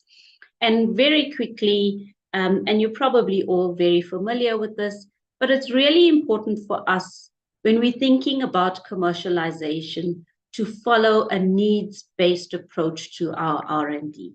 Because if we start from the end, with the end in mind, who is what is the problem we are trying to solve? Who is that end user going to be? How big is this problem? How big is that market size? It really helps us then to ensure that the R&D process aligns with that end goal. What approaches are we taking? Are these unique? Is that technical approach going to address the solution sufficiently? And it might not be the only aspect that is going to be the key to getting towards commercialization. We have to remember that coming up with just a piece of intellectual property is not going to be a business. We have to think of the entire commercialization project in terms of what's going to be the business model, how are we going to generate income, etc. Okay, what are the benefits that are going to be derived? So we know how big is the problem if we think from a needs perspective, but then, who cares about it? So how is this pain going to be addressed, and what value is going to be created from it? I cannot overemphasize the need to do proper competitive analysis. Really, this is important. And these are just some of the questions that one needs to be asking. Who are the competitors? What are the alternatives? What are, the key selling points of your particular solution? So some of the questions that come up are, when do we decide that we want to license to an existing company versus licensing to a startup? And when we think of licensing to an existing company, often these are companies who have a solid track record, in the industry. They already have access to a market. And really, if there is a technology that you've built that just has a single application, it's really not conducive to setting up a whole new company just to get that to market. Really, where there are individual applications, you might want to consider licensing that to an existing company where it really becomes part of the new offerings. These licensees often have the existing infrastructure in place, but really what's important if you are licensing to an existing company is to ensure that there is a champion in place for receipt of that technology that you are licensing to them, and to champion the fact that it does get commercialized. And so again, like I said, this is about relationships. If you have solid relationships in place, if you've been working with this company through the R&D process, they're really likely to make a more successful attempt at the commercialization. So when do we really consider licensing to a startup? Essentially where there is a platform technology. So let's say you've come up with a solution that might be applicable in the health sector, but it might also be applicable, for instance, in education. And so having a startup company really ensures that you can fully exploit the application areas of the technology.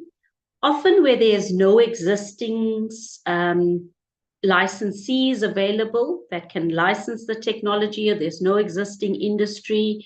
So essentially these are often sort of groundbreaking technologies that need to get to market.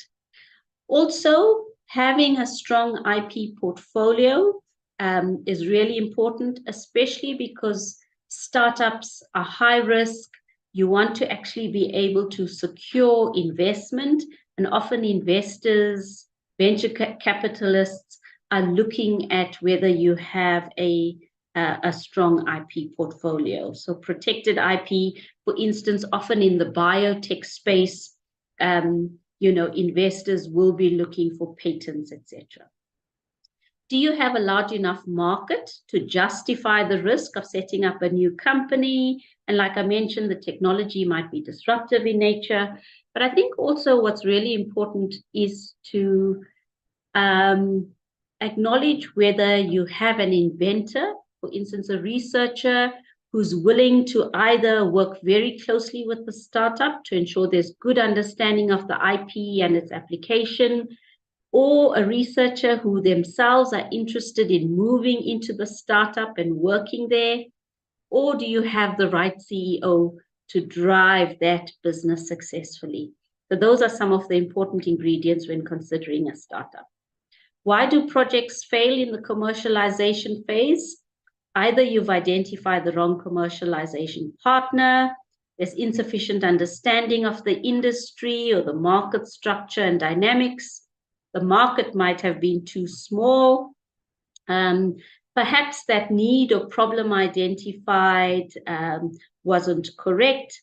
And also there might be a lack of industry involvement from early on. And so the understanding of the market from a researcher perspective might not be aligned with what exactly it is. So key success factors: plan for commercialization upfront. So start with the end in mind. Interrogate and understand what the market looks like. Are there societal or industry dynamics that could really, cause barriers to getting to market? So for instance, if we just think of the COVID-19 vaccines, there was a whole social uprising in a sense around ethical issues. So think about the broader context when you think about the market as well. Focus on real and validated needs. Involve as many stakeholders as you can from as early as possible, because what you're really trying to do is to condense that route to market from being linear to really being a parallel one. How do you start your R&D, focus on the market, look for commercial partners in a parallel way. Stop failing or ailing projects fast. So really, if you identify that this project is just going to be too hard to get to market, you cannot put all your resources and efforts in there because it's other probably projects with more potential that might be neglected. Multidisciplinary teams, always where there is diversity in thinking and approach, it really does help. Build redundancy in the team. Often if you have a single inventor, that inventor leaves the organization, it could mean that a project comes to an end.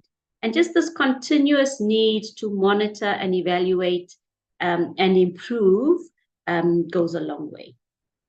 Ideal licensing conditions. Like I said, if you identify a commercial partner early in the R&D life cycle, there's a strong mutually beneficial relationship. Also with the market opportunity, there's unencumbered IP rights, you have a strong IP position, and you have a clear business model in terms of how that knowledge can now be monetized. I also like to think of us realizing the full value from IP creation. You know, we, on the one hand, as tech transfer officers, there's a lot of pressure on us to secure royalty income, set up new ventures, but we must always, especially to our principals, talk about the full value from IP creation. On the one hand, you have all these intellectual assets that you have created, but you can also derive benefits from contract income. If you've built a new capability and you're now able to secure contracts because of this, it does mean that you are exploiting your IP. Are you in a better position to secure new grants, to build new IP on top of existing IP? Of course, there's equity that you can take as an organization in a new startup, but you can also, that also is complex. You can also consider just license fees and royalty income. And when you think of commercialization, you have to think about the long-term partnership that you're building with licensees, investors, collaborators. How do you become part of an incubator, you know, community? What are the other networks that you are going to need to build?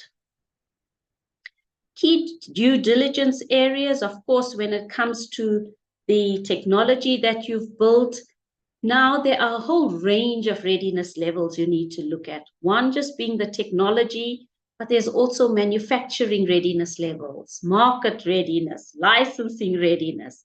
What's going to be the cost of production if there's a huge sort of manufacturing component into the commercialization?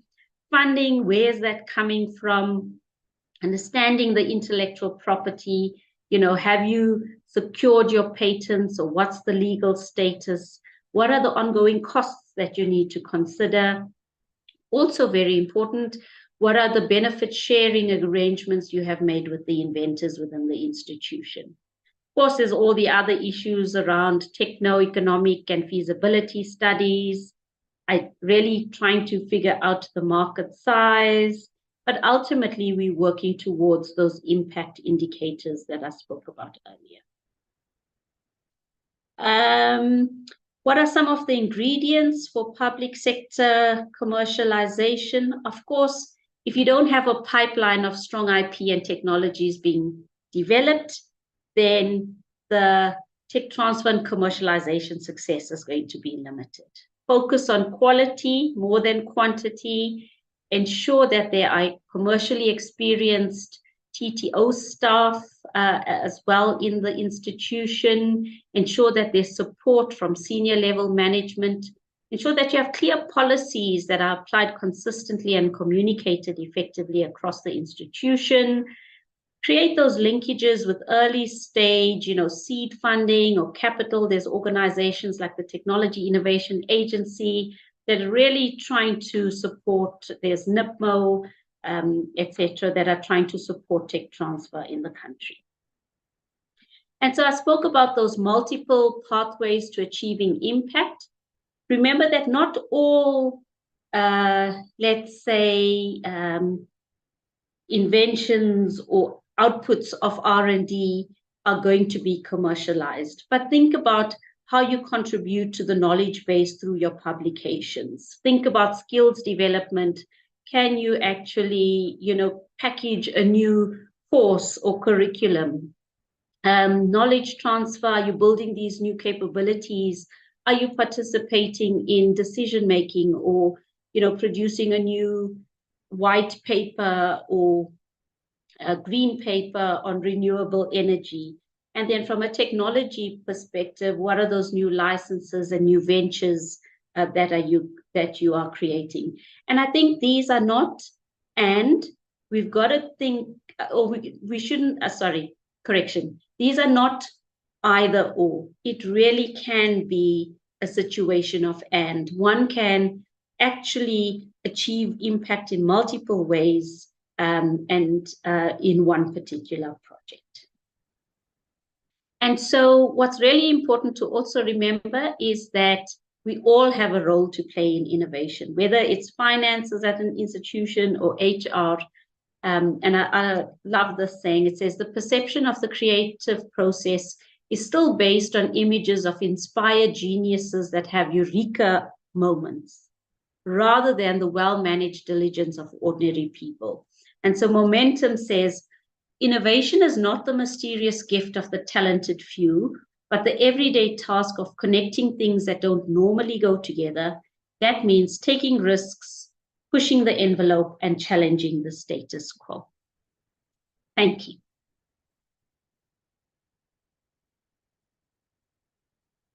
I don't know if there are any questions, perhaps.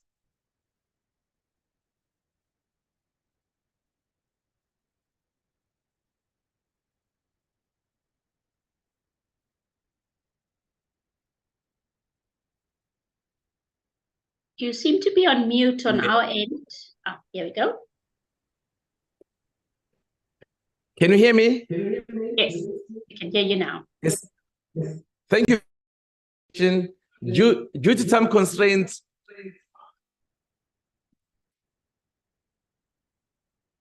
can I get assistance from our IT?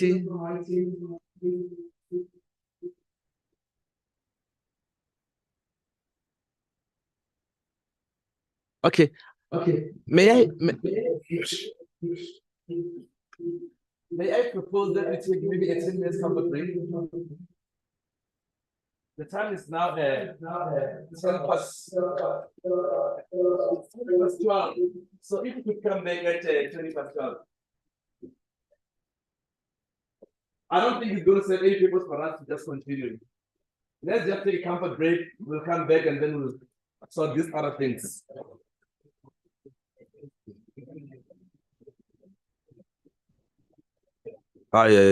This person, 40 minutes. What brief did you give this presentation? Because I was tempted to say the Mascate, but I don't know the brief that she was given. There's a conflict between streaming there and the streaming on the side. Okay. So that's causing that overlap. So let me just see what we can do.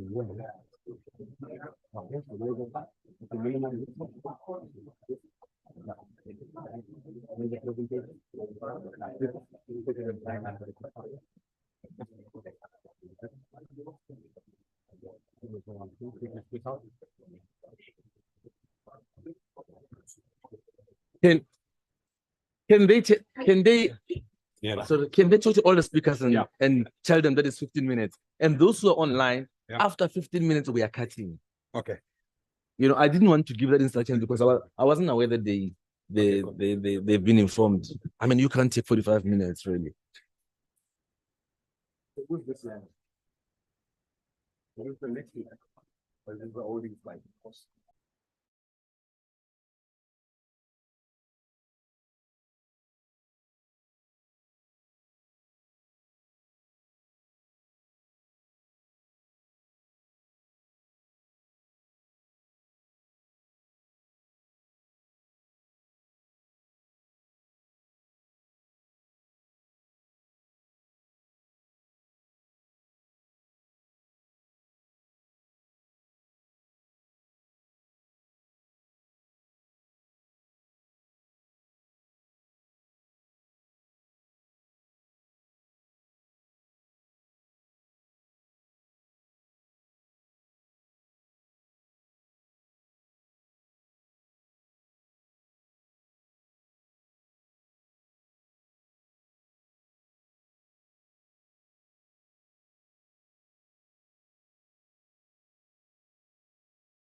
Christine Nolini, can you hear us? Yes, I can hear you. Okay, awesome. Do you want me to share my presentation Yes, from my side? please, if you can share your screen. Okay. Just let me know if you can, when you can see it. Okay, it's coming. This is down so that we Right, so if start with our you can put it on full screen mode. I think only Oh, sorry. it's ready for us. Does say full screen mode. Is it not showing full screen? Can see it on full screen now. Okay. Okay, just give I'm us a just going sec. back. Yes, it's moving. You can go back to your first page, yeah? Okay, thanks. This is, I think we have a slight little lag, but I think now you can see my main screen, the first screen. Yes, we can see it. Okay, perfect. And the time is 20 past. If I may request that, we are behind the time. If you could try to compress your presentation into 15 minutes.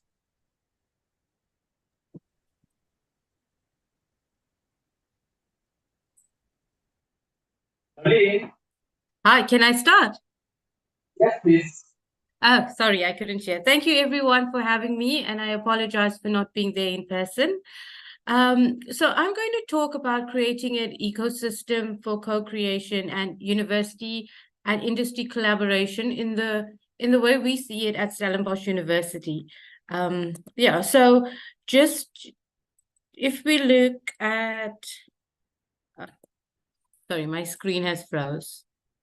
Okay, if we look at Africa as a whole, we are the youngest continent and 50% of our population is younger than 20 years old. The current population of Africa is over 1.4 billion. Africa population is equivalent to only 17.8% of the total world population. 44.7% of the population is urban. And as of 2020, and this is really concerning, 46% of the young people aged 15 to 29 years old in Africa receives primary or lower secondary education. And only 23% complete upper secondary or tertiary education. And that really is a problem in Africa. And if we look towards our vision for 2030, innovation and the appropriate application of existing technologies underpin rising living standards through improving economic productivity, faster private sector development and job creation, and as well as improving in political governance. And the way we can do this is by creating better paying jobs and lowering operational costs, which leads to urban rejuvenation in the face of Africa's rapid urbanization. Improved internet connectivity and transportation means SMMEs can be located almost anywhere. Creating wealth in Africa's informal sector and outside of the continent's traditional mining and oil sector is very necessary for Africa's economies to diversify. The way we see this is that universities in Africa can play a significant role in supporting entrepreneurship to become economic growth agents in their regions, starting and growing new ventures. So the vision we have is to create a knowledge region where this innovation can happen. So if we look at the university as a whole, it traditionally started off as a teaching institute where we produce graduates. It eventually evolved to have teaching and research. So we had graduates with publication. When NIPMO passed the IPR Act, we had then introduced innovation to this. And we then had graduates that once they graduated, they found employment in industry. The publication created research that created IP, that created entrepreneurship. And what is happening with this IP? This IP is being licensed to existing companies, and or in a university setup like Stellenbosch, we are creating opportunities for our own researchers and creating university startups. And a new aspect, which hopefully would be in the future, is knowledge regions. And if we look internationally, there have been significant growth in knowledge regions for international universities.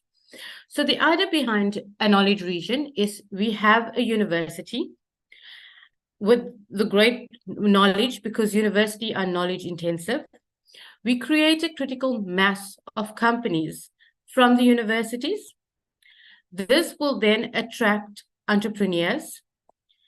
The entrepreneurs will then attract VCs and angel investors, which will then lead to multinational companies joining this knowledge region. So why Stellenbosch for a knowledge region? We have the 20th highest concentration of USD millionaires in the world. They are headquarters for 20% of the market cap for the JSE. There are dozens of deep tech businesses based here. We are 45 minutes away from the city center, 20 minutes away from various beaches. Obviously, if we want international companies to invest, we have to create some leisure for them. We have a summer training hub for athletes, and we are surrounded by beautiful mountains, vineyards, and world-renowned wine regions. So why Stellenbosch University, you may ask? So we are ranked amongst the top 300 universities in the world, top 3 in African continent. We have over 31,000 students. 33% of them are postgraduates. 4,300 of them are international students from 100 different countries. And we are a research-intensive university. So our previous speaker spoke about IP, and we consider IP to be very important. So if you look at this is the PCT filing record for South Africa, and you will see that SU is the most innovative institute in Africa. We have filed the most number of PCT patent applications from 2009 to 2022, but we will go into more detail why this is important in a bit later. So we do things a little bit differently at the university, and we have a division within the university called Innovation and Commercialization. And within Innovation and Commercialization, which we call ourselves Innovis, we have the short courses in copyright, company support and admin, and we have Suncom. So within Innovis, all the university's fifth stream income is supported. So fifth stream income is income that's not related to fees, academic fees, or grants that are given to the university. These are pure commercial activities. We have Suncom, and within Suncom, it manages all the residents, the botanical garden, our student center. And then if you look at the little block, we have created a holding company, 100% owned by Stellenbosch University, called US Enterprises. That is the holding company for all our spin-out companies. One of our spin-out companies is our SU Launch Lab, which is our incubator that supports our university startups. So just to take you through the entrepreneurial journey within Stellenbosch University. So our entrepreneurial university has the ability to innovate, recognize, and create opportunity, take risk, and respond to challenges. For me, the most important thing is to create opportunities and take risk.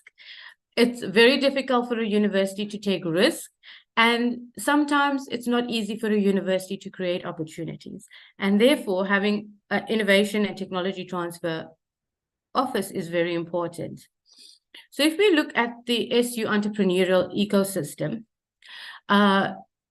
it looks something like this. So we all know entrepreneurship is not a linear process.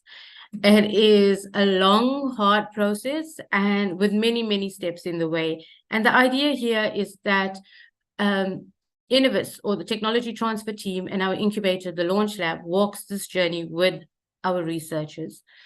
So this is entrepreneurship as a whole at the university. Very, very complicated. But I'm going to break it down for you. So we have 4 structures within the universities that supports entrepreneurship.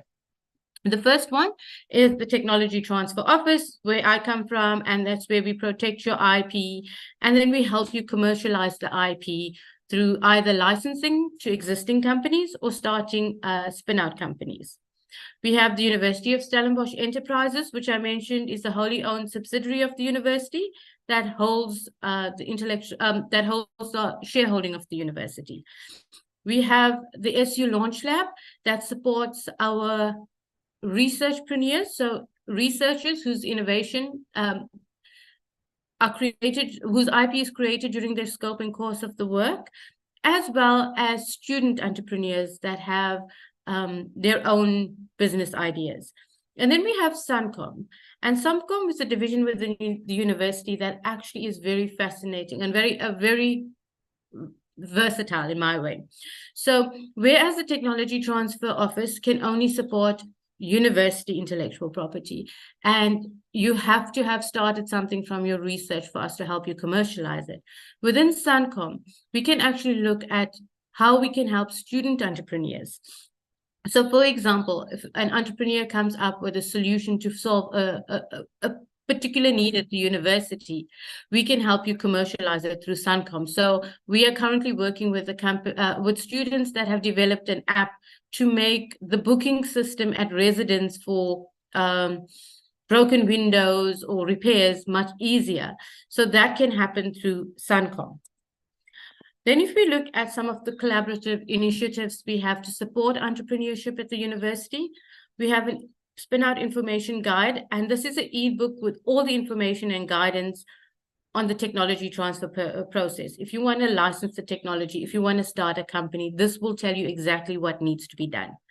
We have an instant startup toolkit, and this is an online platform with tools and forms and documents to support the entrepreneur. You know, there's it takes you through the business model canvas. It helps you do a financial planning. It tells you all the documents you need to actually start a company. It tells you the role of a CEO, a CFO. Sometimes not everybody understands that. We have the Translational Fellowship Program, and this, what we find at the university, is a huge problem. So we have great IP created, but often the student that creates that IP leaves. They graduate and they get a job, and there's no way for us to keep the student. So we started a fund where we support the student for a year, and we pay them subsistence. I think it's 325,000 for the year, where they can specifically focus on developing that technology to commercialization. We have the Stellenbosch Network, and this is a membered network, and it includes all the innovators, entrepreneurs, investor, knowledge institutes and government institutes within the Stellenbosch and also the broader Cape Town region. We also have initiatives where we bring industry to come and engage with our students. We have the Entrepreneurship Bootcamp, and this is a 2-day bootcamp where we take the student through, I have a business, is it a company? And we take them through the whole process of identifying the markets, helping them with finances. We host a hackathon in collaboration with industry, and this is our way for getting industry and students to engage. The hackathon has been really successful, where our students have actually gained employment through the hackathon from the sponsors. And then to support non-university IP and students that may just have an idea, we have a last Friday pitch where any student can come and book an appointment with us, and we would listen to them and give them advice and help them wherever we can. We've also established some funding systems for our entrepreneurs. So Stellenbosch University has been really important in starting the University Technology Fund. It's the first in Africa venture fund, and it's solely dedicated to investing in university technologies from various universities. We all know about the TIA Seed Fund for entrepreneurs, and we are really dependent on that as well. There's NIPMO has some funding that supports innovation for marketing and technology evaluation. And then we have the SU Investment Committee, and the SU Investment Committee more supports later stage companies. So just to give you a brief breakdown of our university group of companies, we have about 30 companies. And you will notice, once we started the Launch Lab, our incubator, our group of companies has grown exponentially.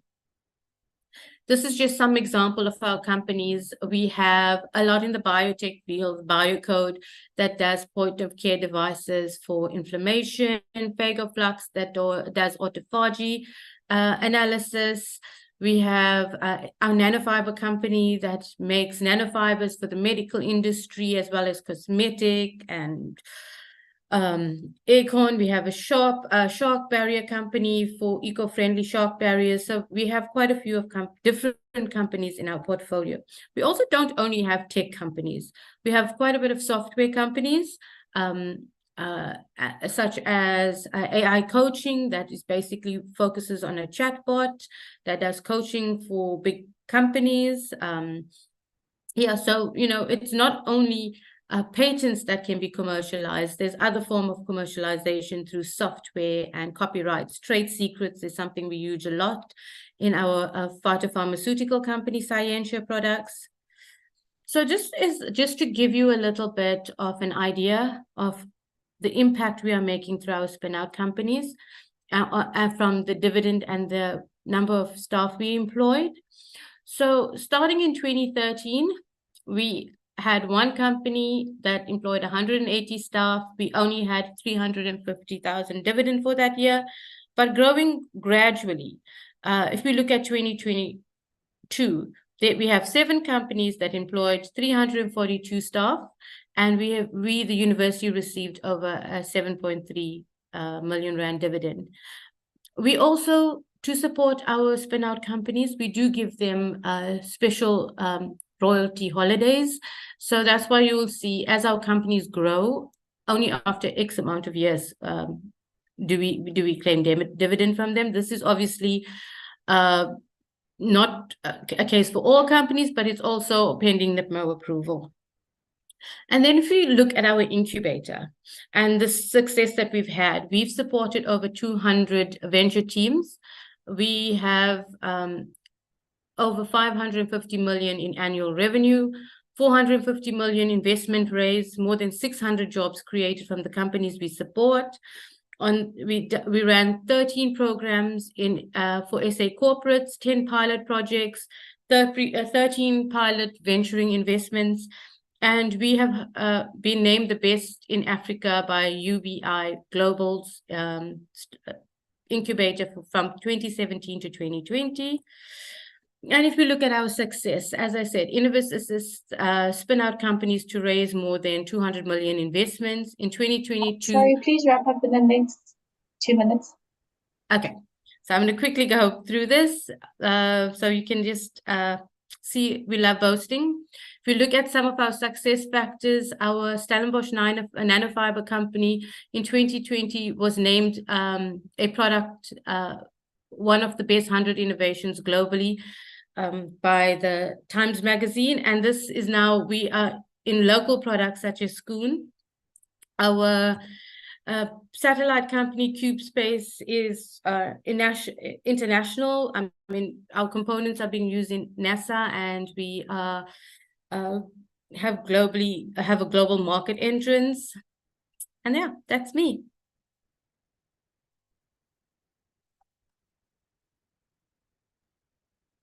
Thank you for your time.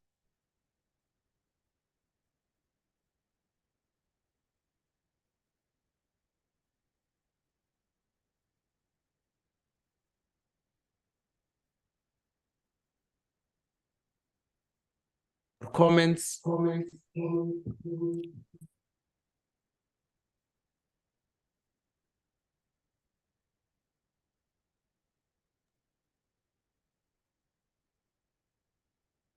Thank you very much. Thank you.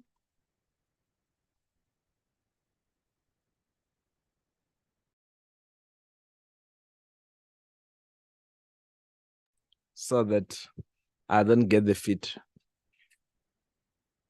Thank you. We are now going to move to our next speaker. So we're going to track back. And we are going to have a presentation on the overview of IPR Act 2008. And the presentation is going to be delivered by Ms. Mwanalo. She's the Director for Regulatory and Compliance at National Intelligence Property Management Office, NIPMO. Over to you, ma'am.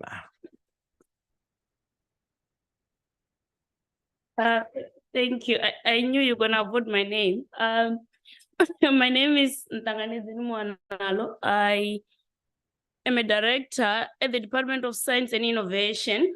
So we've got an office there called NIPMO.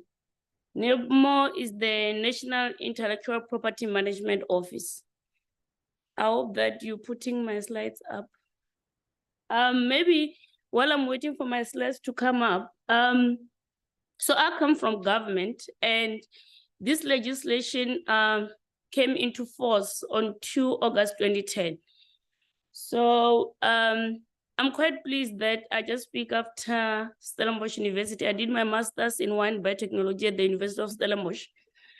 I'm also an attorney of the High Court. You might understand that in South Africa, to become a patent attorney, which is the journey that Dr. Cwele is on, you need to have a technical background. So you need to have a science or engineering, then you need to do the law. So that's the background, because in essence, I was quite pleased when the keynote speaker was speaking here, because he was speaking my language, the biotech. But it was so simplified, and we could see how it actually gets used, you know, in everyday life, which I think it's critical.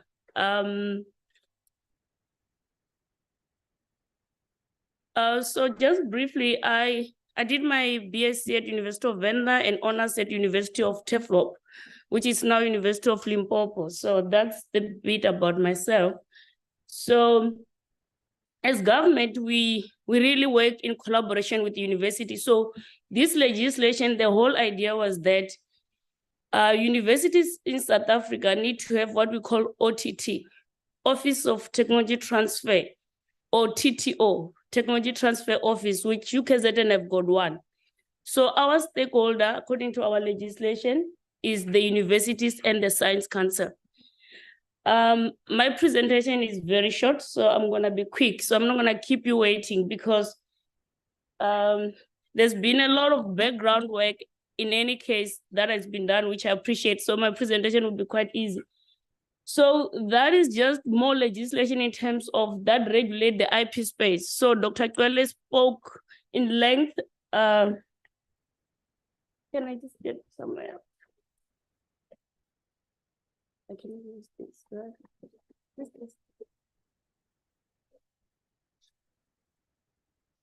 So there's been old laws that regulate the intellectual property. So Dr. Cwele spoke about that.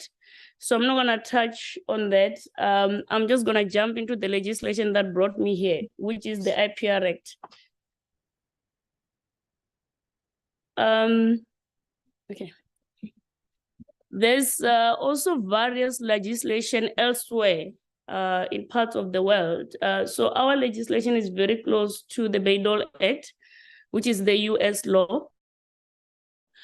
There's similar laws in the UK, India, Japan, etc., etc. So we're not the only country that thought that the intellectual property that comes out of research and development that government has funded need to be regulated, because that's the essence of this legislation. So it's not private IP, but it's public IP that need to be regulated, the one that government put money on to do research and development. There need to be a way of identifying that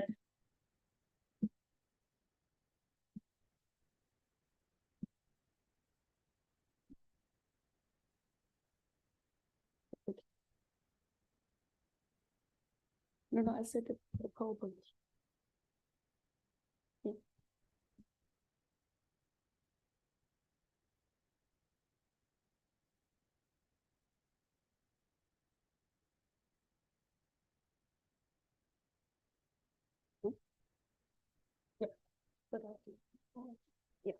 Yeah, it's okay.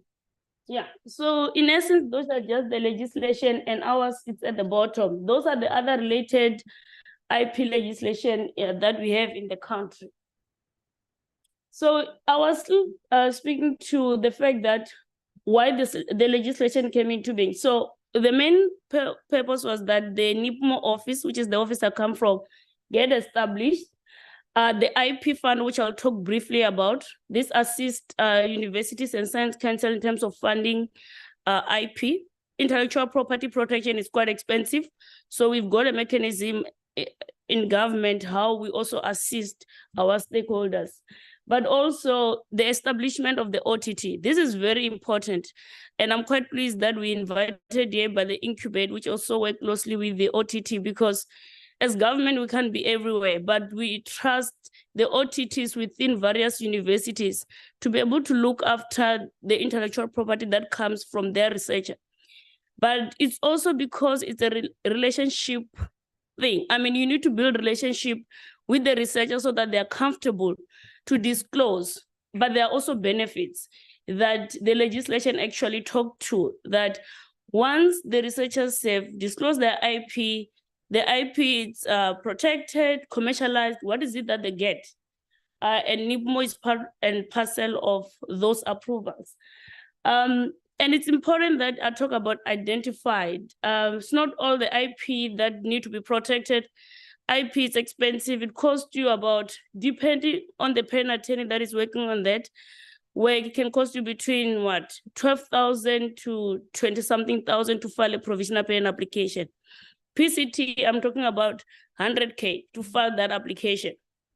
So it is quite expensive. So you need to be able to have an office that is able to screen, whatever you've disclosed, see if there's a bit of potential.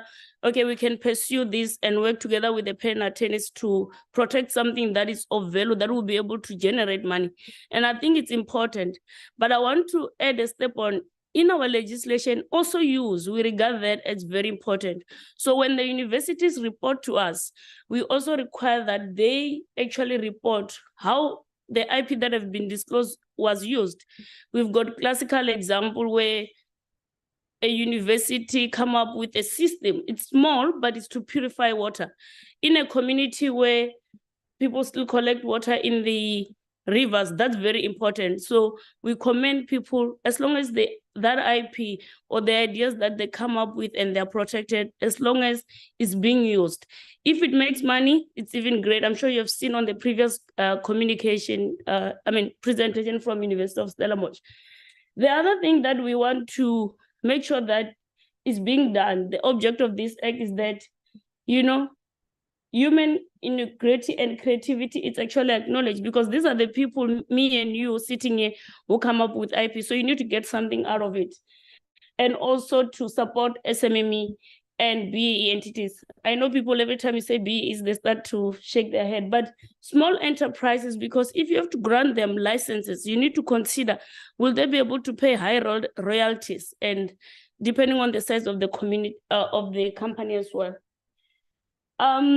So this legislation only applied to the IP that was generated from 2 August 2010. There are universities that had technology transfer offices before the IPR Act. So we don't get into the business of those IP. If they're making money, they don't have to report to us. A classical example is actually the University of Stellenbosch. When I was there, almost 20 years ago, they had an OTT. So they've done the learnings, they have failed. And I'll urge the people from the Incubate or the OTT to go look at the Innovest website. They've got a whole document there they've published. They've shared with us at a Sarima conference how they've failed. So when you see all those companies there, but they've been in the space, so that helps that the people in the university setup you can learn from other people's mistakes. So, and that's what as government, what we also trying to advocate, that we work in collaboration, we don't work on our own, to see how the intellectual property that come out of this country, how is it benefiting people of this country? There is just a list of other legislation. So if it was not generated after 2 August 2010, it doesn't form part of our mandate. We've got 3 offices within NIPMO, regulatory and compliance, which is the need that I come from. Here we just look at the legislation. We've been applying the legislation for 13 years now. There's certain provisions that doesn't really work. So we engage with our stakeholder in terms of how do we amend that. But we produce a lot of just guidelines, how we interpret the law. There's certain provisions, especially when you want to assign all your IP, that you need NIPMO's approval. Local assignment of IP, you don't want anything to do with it as a recipient of public fund, you need NIPMO approval, and we need to respond within 30 days. So if we haven't responded within 30 days, you can do as you wish with the IP. Offshore assignment, same principle. And there's various forms that you need to fill in with regards to that. We work closely with South African Reserve Bank, because you might know that if you want to take your asset offshore, you need South African Reserve Bank approval, which IP is also your asset. So we work very closely with them in terms of putting these guidelines and responding in time. Our legislation, it forces us because they've got the timeline.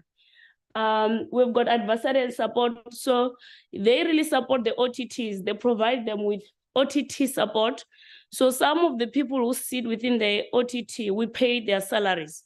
So they apply, every year there's a call where they apply, and then we give funding to have the people with the right skill. Because when you work at the OTT, you need to know the science.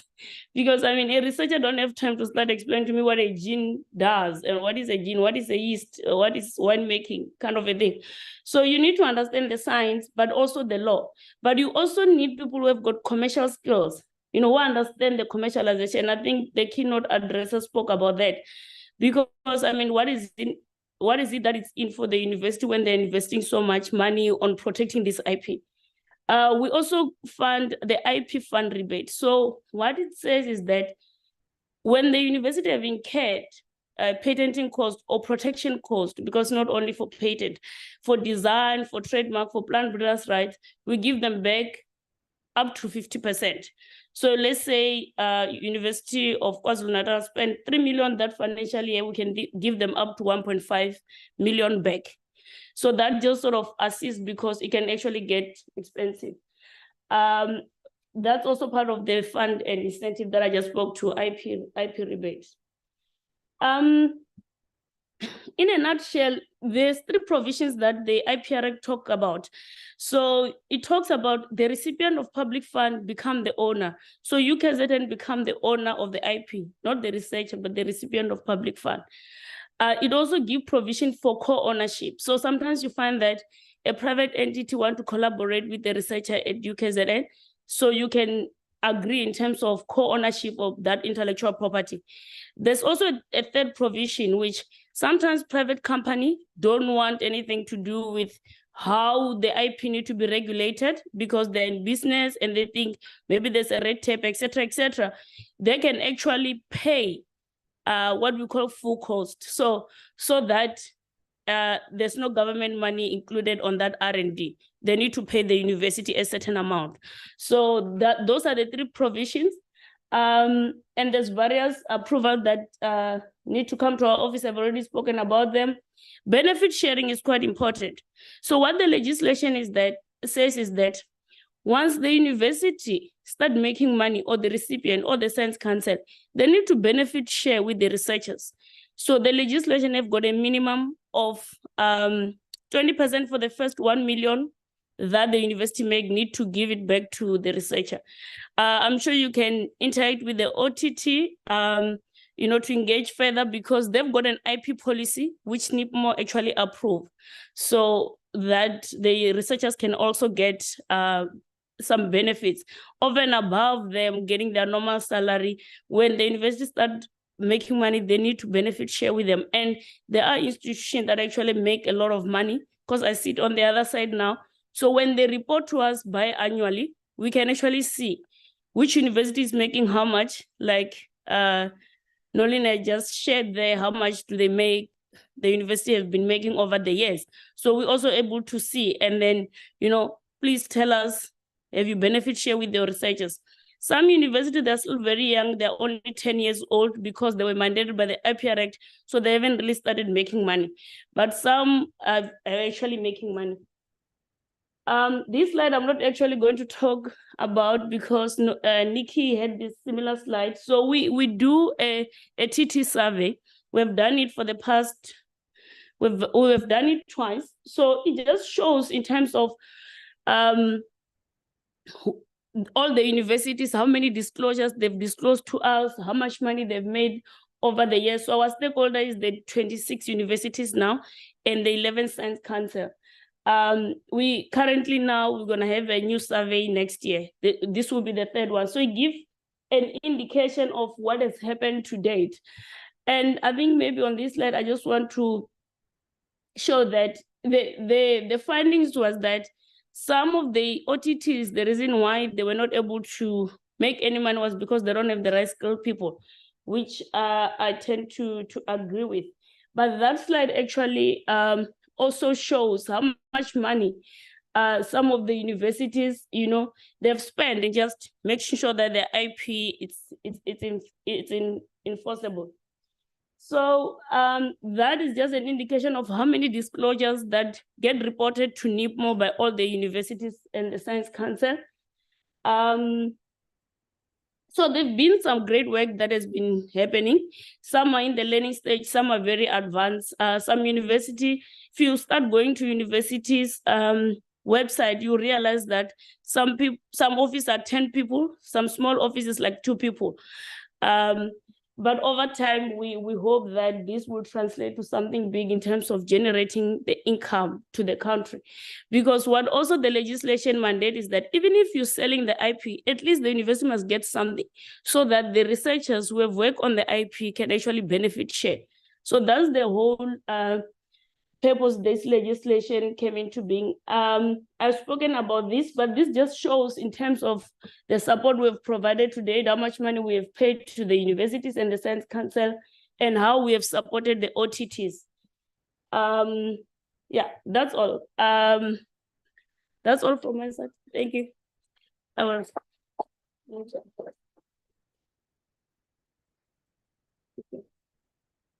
No, please don't. Or did you answer from there? No, please don't go. I'm sure there are questions. You see, I knew there's one there. Okay. Please, ma'am, you may ask. Well, thank you for the platform. Just 2 quick questions. In terms of research, the research inherently is a very collaborative environment, and so the sharing of information amongst each other is obviously going to happen, but how enforceable are things like NDA to students and fellow researchers who are collaborating on a project? And then the second question, related again to the university environment, with the use of more intuitive AI tools and artificial intelligence in general, my question around that is, if something like ChatGPT, which is growing more and more prominent in the space, if something like that is used, that it generates information or a piece of work, who then owns that work? Okay, I'll speak to the first one. So I always say there's never a problem until no one is making money. So from the word go, if you're collaborating with people, especially these sometimes happen with external funders and sometimes private, and you want to engage them, you think you've got a solution that can work for them, I always advise just do an NDA. At least you've got something in writing. But within universities, it's a bit difficult because sometimes we share information, but it's quite critical that you need to start thinking about, are we coming up with solutions that, could be groundbreaking? So you just need to guard the work that you do. Dr. Kwele have shown how your own disclosure can actually destroy your own novelty on the work that you do. So there's not really one size fits all answer, but NDAs are a great tool. And normally if it's an external funder, once you start talking about NDA and you see that they don't have interest, then it should be some of the red flags. The second question, AI, I know it's a contagious issue. There's a big debate in terms of who's left to develop this artificial intelligence. They're done by people, right? The robots, etc. When Tandagani was at the CIPC, they had a case where an inventor must always be a person, so it can never be a robot. So I think Tandagani can speak. It's a case law that is out there where someone had you can talk about it before I say the wrong story. Not sure. I think I'm loud now. Yeah. No. They're recording. Let me. I think I can comment on this. Actually, when it comes to IP rights, like patents, I think only a natural person can apply for such rights. So, yes, it was granted, but in my view, it should not have been granted. Because a machine cannot transfer rights and cannot assign an invention. An invention must be assigned to the application. So, and I think as a principle of law, I think Dana will agree with me. AI is actually not even a person. Yeah. So when you file for protection, they will ask who's the inventor. So the inventor, it's a person, me and you. So then who's the assignee? You assign it to the University of KwaZulu-Natal. So it can never be the inventor, University of KwaZulu-Natal, because it's a juristic person. So it doesn't necessarily go to the lab and pipette. So I think that's the principle that it talks to AI. But there's a big conversation on AI, and I'm not an expertise on that field. And yeah, you can read more. I think there's an author called Garnett. I'll just double check and I'll give you the details. You must go read there. He does a lot of work on the AI. If what we do now at the cinemas have cut 3 people's job because now I can do self-service. So there's a big debate in terms of the more robots we have, is that going to reduce people's intellect? And there are people who are saying, anyways, the people who need to come up with that and program the robots. So it's one of those debates that is just out there. But I'll give you the reference so that you can just have a look.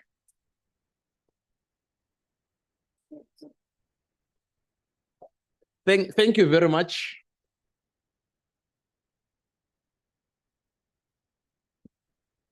I can see that our next speaker can't wait to have a conversation with you. And he's none other than Dr. James Sakwa.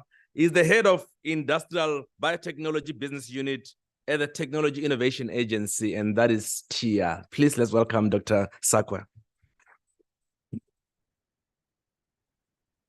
Thank you so much. Thank you so much, Program Director. I would like to thank the organizers of this workshop for inviting us here to have this discussion and also to talk about some of our funding instruments that we have at TIA.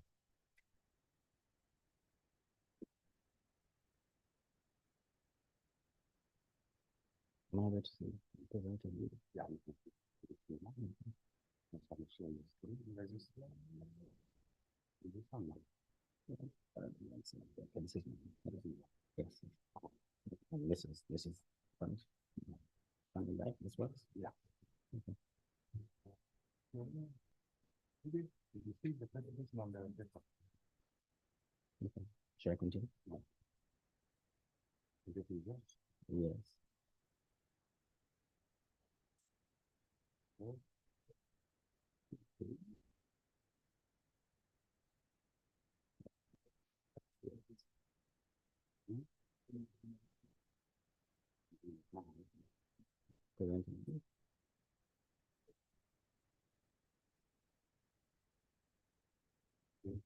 Just give us a few moments.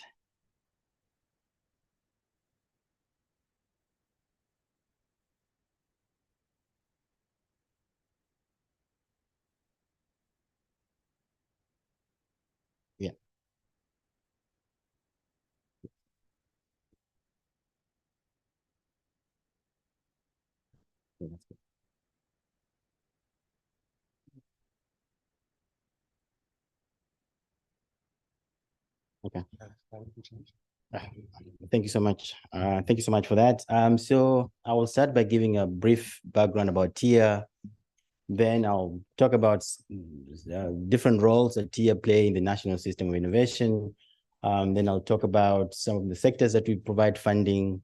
I'll talk about some of the requirements for when you come to us, what are the requirements for funding?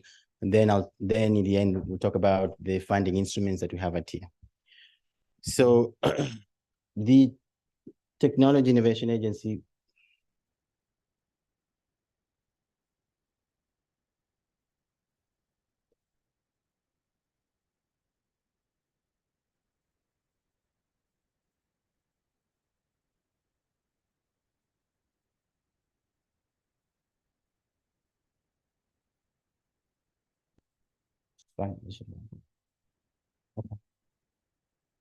Okay, so Technology Innovation Agency is an agency of the Department of Science and Technology. It was established under an act of Parliament, Act 26 of 2018. It was established for the purposes of promoting the development and exploitation in the public interest of discoveries and inventions, innovations, and improvements. So the establishment of the TIA essentially indicated that the organization is the preeminent funding organization to provide support to technology, to provide support to technology innovations that are at early stage. The objective of the of TIA is really to support the state in stimulating intensifying technological innovations to improve economic growth and the quality of life for all South Africans. And for this, our vision really is to become the vision is really to become the leading innovation agency that stimulates and supports technological innovation to improve the quality of life of South Africans. The mission is to facilitate the translation of South Africa's knowledge resources into sustainable socioeconomic opportunities. And obviously the mission and the vision are supported by our values, and values is what, together with our stakeholders, we hold so that we put the mandate into effect. So TIA does play various roles in the NSI. It plays the role of a facilitator. First of all, active funder. We provide funding to individuals, provide funding to SMEs, provide funding to science councils, provide funding to entrepreneurs, and we provide this funding. Most of it is really as a grant, but in some circumstances, it is a grant with conditions. We also play the role of a connector. We connect the different facets of the national system of innovation. And this is we create partnerships between SMMEs, universities, science councils, and entrepreneurs. We also play the role of facilitator. We facilitate to attract follow-on fundings, particularly for those technologies that would have gone through our own system of development, so that they get to commercialization.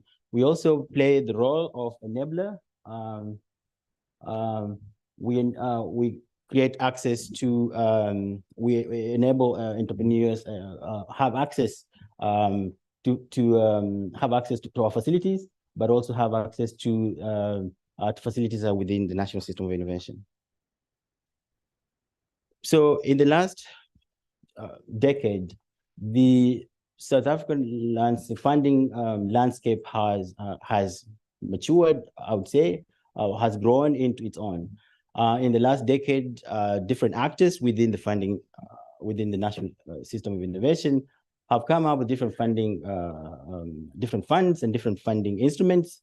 But majority of the funding still comes from government. If you look at this graphic right at the top, the funding from government comes primarily through the different departments of government, the Department of Science and Technology, the Department of Trade and Innovation. And then there is different programs under the DTIC. There are also different programs under the DSI. We primarily are under the DSI. And under the DSI, there is several initiatives as well. There's R&D tax incentive.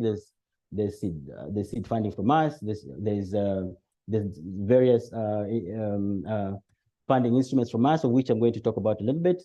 But I wanted to highlight the fact that the government provides about 1.28 billion in terms of funding through all the collective instruments that are available.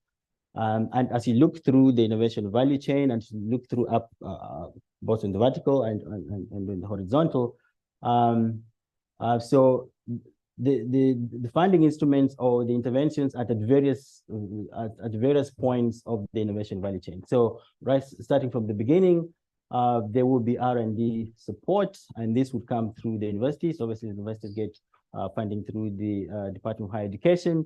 Then there'll be TTO. We've had colleagues talk about NIPMO, where they receive some funding, and then there'll be funding coming through the science councils, and in the particularly with regards to biotech, the CSI is quite prominent. Then the next level is the enterprise support, where you have got incubators and accelerators. You've got labs and accredited bodies. You've got non-government organization. You also have philanthropy coming through. There's some little bit of private sector funding. I say a little bit because venture capital really has not grown to a stage where they're able to play a meaningful role with regards to supporting technology innovation in the country. But this, I think it's a function of the stage at which, as a country, we are with regards to developing new technologies, particularly technologies that speak to the technologies that are easy, that have larger markets that would attract larger businesses or venture capitals to come and invest in.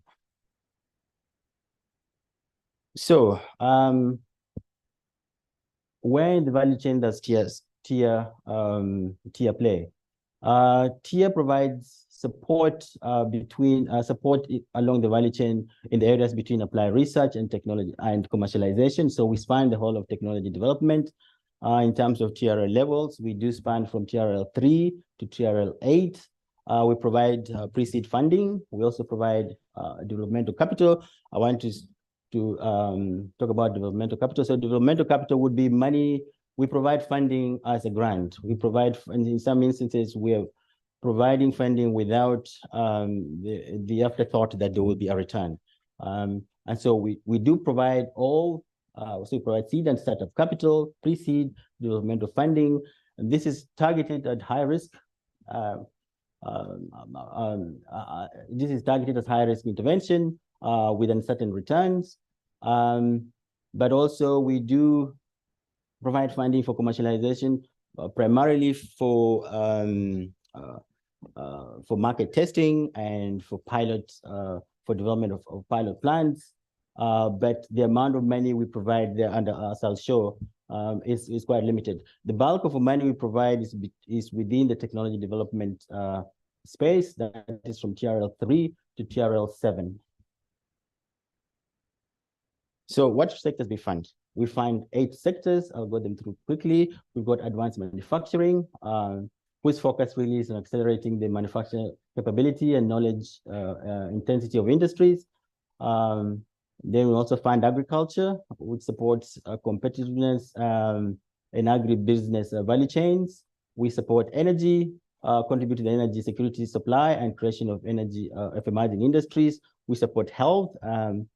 Our keynote address spoke about health innovations. We do support health innovations. And in this particular area, we support healthcare products and services, diagnostics, medical devices. We also support ICT as a standalone focus area. And in this particular focus area, we support creation of new ICT services and products that present high potential to established sustainable commercial enterprises. We also support natural resources as a standalone focus area. In this particular area, we support mining, water resources, environment and waste management. We support indigenous knowledge systems, of which our keynote address spoke about a little bit. In this area, we support innovations that harness indigenous knowledge and ideas focusing on African traditional medicines. We support also industrial biotech. And this one, we are looking at increasing the capabilities and capacities of biomanufacturing and bioprocessing in the country. So just a little bit more details about the focus areas. Advanced manufacturing, we support advanced electronics, radar, production technology, photonics, nanotech, medical devices, and advanced processes. For agriculture, we support animal health and nutrition, animal breeding, agro-processing, plant breeding and reproduction technologies. For energy, we support renewable energy, waste to water, renewable energy, renewables, solar to PV. We support bioenergy and also energy management. So when I say we support, these are areas that we do invite proposals, and the proposals are invited throughout the year. And either that or proposals are solicited through targeted calls. And so you would see once in a while, there'll be calls in the newspaper where we're soliciting for expression of interest in a specific area. We also support health, and health, we support API manufacturing, drug development, pharmaceuticals, diagnostics, and medical devices. We support information technology, I spoke about a little bit earlier, advanced communication systems, natural resources, mining, water, and waste, indigenous knowledge system, health infusion, cosmeceuticals, nutraceuticals, and cannabis, industrial biotech, support microbial bioprospecting. Our keynote address did speak about kept a square meter of space on mountain on Table Mountain having more diversity than the whole of the UK. So we also support bioremediation, biorefinery, bioplastics, and biomanufacturing. So who do we fund? We fund universities, support researchers, students, facilitate the development, commercialization of intellectual property. We fund science councils, support, facilitate development, commercialization of intellectual property, SMMEs, and we also support grassroots innovators. The last group is an actually interesting one, because this is an intervention to support innovators operating outside of formal innovation institutions. So this will be people who are innovating, who are in rural areas or peri-urban areas, who have no access to what you and I would have to. They have no internet, they have no smartphone, and definitely when there's a call out, they will not be able to see it because it's not in the format or language that they would understand. We do provide support to those grassroots innovators, and it's an area that the Department of Science and Innovation, and actually the government as a whole, is paying a lot of effort by providing funding to reach the last mile, as it were. So what are the funding instruments? There are several funding instruments that are available at TIER, and the last speakers have spoken about them. We have the Seed Fund, we have the Technology Development Fund, we have the Commercialization Support Fund.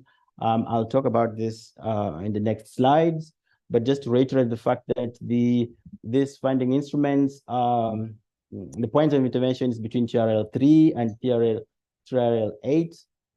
With TRL 9, it will be when we are working in conjunction with our partners.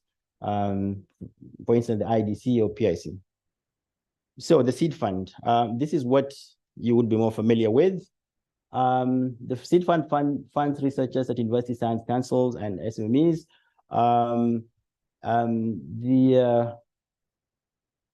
The Seed Fund provides funding for proof of concept ideas that have been proven to work and has a potential.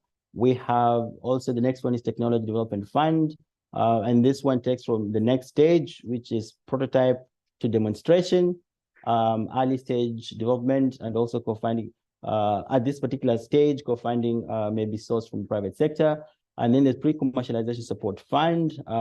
This is a follow-on funding to Technology Development Fund. The quantum of funding for that is slightly less than quantum of funding for Technology Development Fund. And then we've got Industry Matching Fund to leverage funding from industry to come and support technology commercialization. I will talk a little bit more about each of those funding instruments. So the seed fund primarily is to provide seed funding to entrepreneurs at universities, to science councils, at SMEs. The criteria is TRL between 3 and 6. And the fundable activities, so those are the fundable activities where, and I'm sure majority of you are familiar with, particularly those who've been to the TTOs to access funding will be familiar with, but I'll still go through them. The fundable activities are source of intellectual property opinion, detailed primary market research, prototype development, refining and implementing designs, techno-economic evaluations, support to certification activities and certification, and then business plan development. Non-fundable activities are salaries, early stage research projects, student bursaries, equipment, working capital, and operational costs. So that is the seed fund.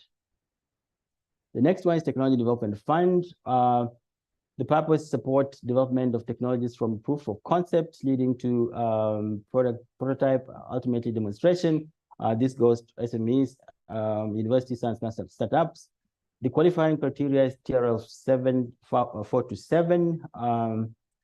And that is the portfolio, and that is the areas we provide support. And so in the beginning, I did indicate the sectors that we fund, but it's in no way limited to those sectors. Really, if you've got an idea that would, and if you've got an idea that, let's say, that would fall out of this, we would consider it, as long as the idea is not about, it's not criminal. As long as you're not establishing a criminal enterprise. We are open to all ideas, and obviously when you come to us, we'll discuss and see whether it falls within the sectors we've selected, or whether in fact it falls within part of the new emerging sectors. And so for Technology Development Fund, the use of funds is for prototype development, demonstration, pilot plans, support, certification, and piloting techno-economic. Majority of the funding we provide actually falls within the Technology Development Fund, and this is because the proposals we get are from TRL 4 to 7, and between 5 and 6, that's when you'll be doing, if you're doing, for instance, if you're going to undertake some sort of trials of some kind, they're normally quite expensive. So that is where that will fall.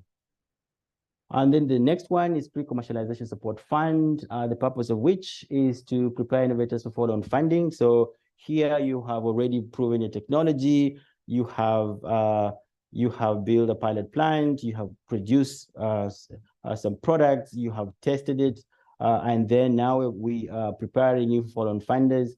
And this is because you have done all this for about 15 million, but you are looking at a market of 100 million, you need to scale up, you may need 100 million, and that is an area where we don't have the funds. And so we will prepare you for follow-on funding. And follow-on funding would be, follow-on funders would be IDC, for instance, or PIC or DBSA. We have projects that have gone through that to all the way to follow-on funding. The qualifying criteria is that the project has to be between TRL 8 and 9. So it used to be that before you qualify for Pre-Commercialization Support Fund, you need to have gone through TIA's funding funnel. But I think if you come to us and your project has reached that TRL 8, I think we'll be you'll be eligible to receive the support from this fund. The use of fund is production of market samples, support of certification, market testing, and regulatory approval. Then we have industry matching fund. The purpose of this is to provide leveraging of funds utilized for translation of innovations to commercialization. Again, we target universities, science councils, SMEs, and startup companies. Qualifying criteria is 5 to 9. The idea is to support those proposals that are coming in where the entrepreneurs have offtake agreements. So this is to make it easier for them to commercialize and to reach the market as fast as possible. The use of funds is development and implementation of commercial strategy, marketing, sales, distribution, preparing the enterprise. One of the presenters earlier spoke about the different requirements that the different readiness that you must have as an entrepreneur. One is market readiness, business readiness. They spoke about intellectual property readiness, and so this fund will assist you to be ready. So as part of providing support to entrepreneurs, we also have what we call innovation support programs. Innovation support programs are interventions that really are developed to support entrepreneurs at different parts of their journeys. And so some of the points that this intervention seeks to address is the pain point of having no access to say high-tech laboratory space, or having no access to funding at a lower quantum, or having no access to having no clear pathway to the market. So the funding, the support programs, we've got 5 support programs. One of them is Technology Stations Program, the Technology Platforms Program, the Global Clean Tech Program, and Innovation Skills Development and Inclusive Development. I will talk about them in a little bit of detail. So the Technology Stations Program enables universities to provide technology development services to SMMEs. There are 18 technology stations scattered across the country, of which 11 of them are at universities, and they do provide a number of services.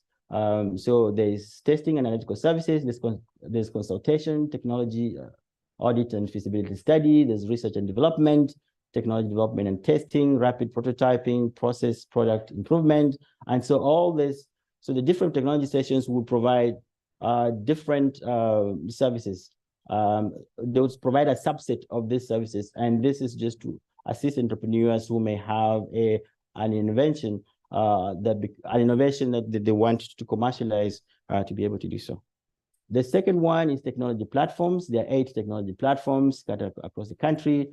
Starting from the left, there's the one at Northwest University, there's one at UCT, there's several at TIA, and the purpose of technology platforms really is to provide infrastructure to entrepreneurs who want access to high-tech equipment. And so, for instance, there is the KZN Research Innovation Sequencing Platform. It's a platform located here at the university, and it provides genetic sequencing services, genomics research, and diagnostics. And for those of you who would have been you'd have read during the pandemic that one of the researchers based at that technology platform was responsible for identifying some of the 1 or 2 of the strains of COVID-19. And more recently, they have won an award to conduct clinical trials on behalf of a major client overseas. So these are the technology platforms that provide high-end infrastructure to entrepreneurs, and they're spread across the country. 2 of them are here, the rest at the universities, and others, the rest at the universities. And then we've got technology clusters. There are 7 technology clusters. So clusters essentially bring together different stakeholders to solve a problem that industry will be facing. So for instance, there is the API cluster. They are hosted at CPT, which is in Cape Town. CPT is a company in Cape Town. They are hosted at CPT together with Northwest University. So that's API cluster. There's a medical devices cluster. There's Uyilo cluster. So the clusters are all focused on different sectors. So Oyilo is focused on electric vehicles. Dairy genomics is obviously focused on milk and dairy. There's beef genomics, there's animal health cluster, there's API mentions, there's medical devices, and then there's forestry bioeconomy clusters. So all these interventions are meant to assist entrepreneurs in different sectors to be able to develop new technologies and to commercialize. Then there's innovation for inclusive development. I spoke about this a little bit, that this is an intervention that's supposed to assist entrepreneurs who are not in formal setup like you and I, to be able to access funding so that they can develop their technologies and go to the market. Within this, we have got several interventions. There's grassroots innovation program. We've got technology acquisition deployment fund. We've got living labs. We've got innovation champions for local development. So all these interventions are with local people in different localities across the country, and the intention really is to leave no one behind. The intention is to remove the latest tag onto innovation and technology innovation. So this is just one. I picked up the living labs as one example of the innovation for inclusive development, and there are 11 living labs across 6 provinces, and that is some of the activities that they're involved in. And then there's grassroots innovation. I've just spoke about it a little bit, and this is a little bit in detail about what has happened. So grant funding up to 260,000. They support compliance. They support adhering to business and industry regulation. There's mentorship. There's the technical prototype development. There's networking. So it gives a forum to entrepreneurs who others would not have had an opportunity to develop their ideas. Then this is technology acquisition fund. So one of the requirements is that maximum 1 million support deployment, that's market testing. So one of the requirements to access this fund is technology must have reached sufficient level of maturity, ready for deployment, up to 1 million rand, up to 24 months for funding. Applicants must have identified the potential customers. And that's it. Thank you so much.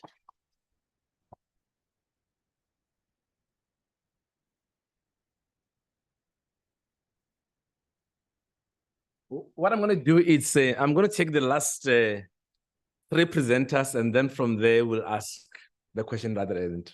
Is that okay? Time is not on our side. Thank you, sir. Let's give him a round of applause.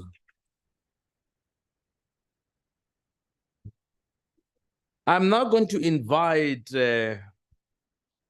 Njabulo Kulu of Bukai Ventures.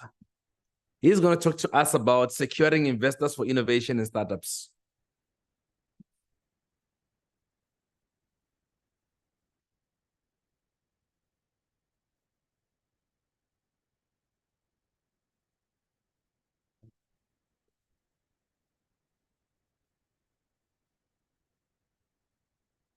Open price.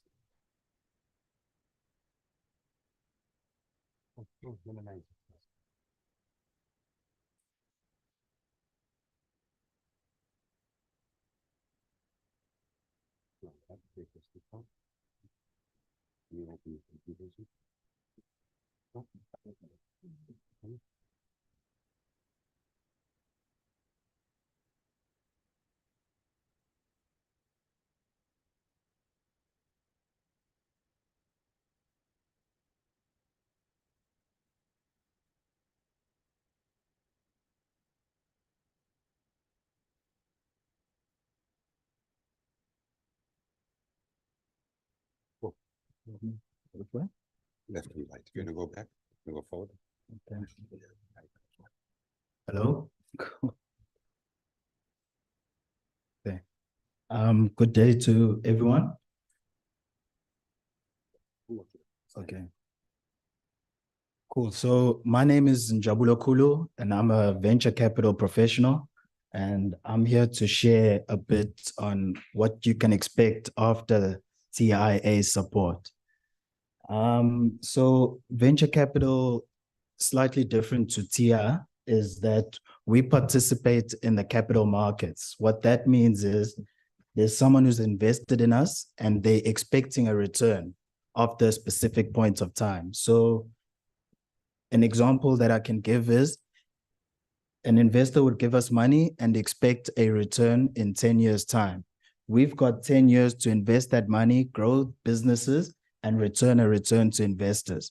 So our process is actually to invest in investable businesses, businesses that have a valuation and not so much an idea. Oh, snap, sorry. Cool. So just to introduce Ubukai Ventures, I'm the managing partner of Ubukai Ventures. And as mentioned, venture capital in South Africa is very nascent. It's pretty much non-existent at the early stages. And we've taken upon ourselves to go to the global markets and try to attract finance so that we can invest in local businesses. So our mandate is that we invest in tech-enabled businesses where we're bridging the digital divide, helping them become investable. So how we do that is that we improve your corporate strategy, your operations, so that you can attract external finance. And then we leverage our experience. So our team we've got tech entrepreneurs, venture builders, and finance and M&A strategy professionals. Yeah, so Ubukai Ventures, it's a newly formed impact VC fund that provides responsible investment opportunities in Southern Africa. Opportunities are not spread equally around the world, but talent is. And Africa gets less than 1% of all total global VC, which proves that there's a huge opportunity to grow businesses in Africa. An inclusive financial economy can also unlock financial prosperity for small businesses. And it's a highly profitable sector that doesn't compromise on profitability, even if you're investing in diverse founders. As I was saying, we're developing a $10 million fund that's backing Africa-focused tech startups, and we're building a new generation of economic prosperity through sustainable, inclusive growth. My background, I started my career in investment banking and then worked for a listed company in the mergers and acquisitions team, and more recently worked for Hlaisani Capital in their later stage fund, which is a $26 million growth fund that invests in later stage businesses. Also did incubation through the French South African Tech Labs, and did an enterprise development program with Dimension Data. What this does is that it gives us the tools and processes that we can to evaluate your business and its ability to execute on its objectives. As mentioned, Africa gets less than 1% of all global VC flows, still a very nascent market. The opportunity for growth is very large. We're trying to attract global finance because our local finance guys have yet to invest in this asset class. What I wanted to share here was just a view of VC in Africa. We already know it's less than 1%, but what's important here is an important data point is that the average deal size is $2 million in South Africa. So that's about 40 million rand. These are well-established businesses, Series B, Series C, not early stage. So for early stage, a lot of the growth would be coming from the likes of TIA or angel investors. And then a vehicle like ours will then come and get involved to get you to scale to the next level. Venture capital in South Africa, this is the view in South Africa.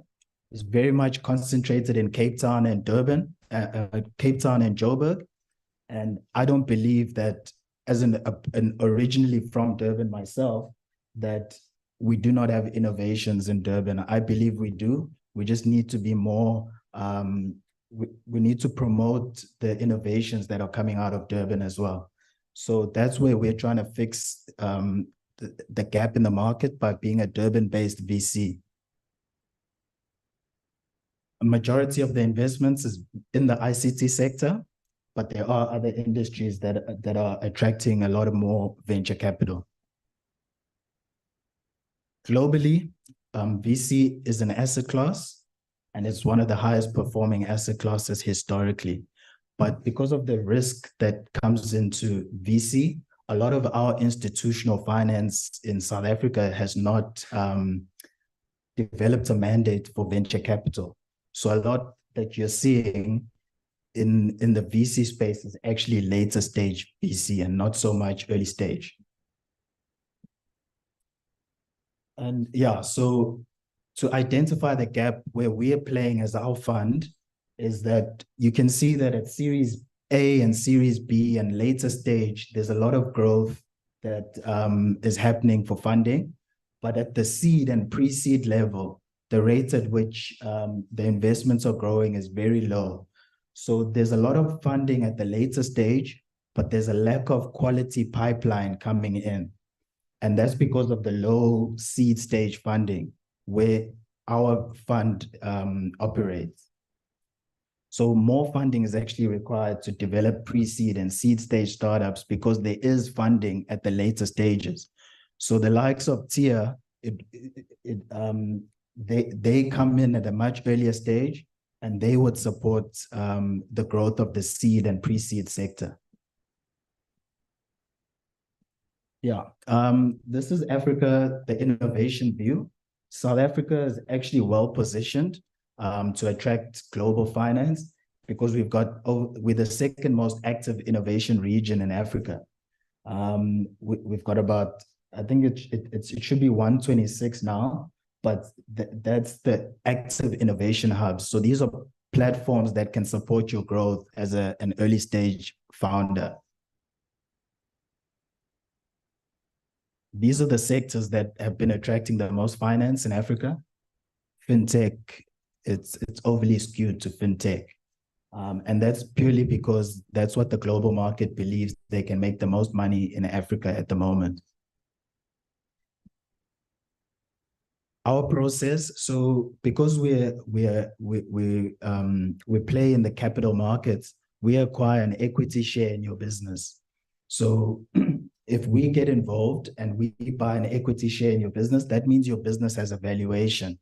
And at that date that we invest, we provide some value creation so that when we exit your business within 5 to 7 years, we can get a return on what we bought into your business initially. So what I wanted to highlight with that is that when we invest, we actually don't invest in the innovation itself.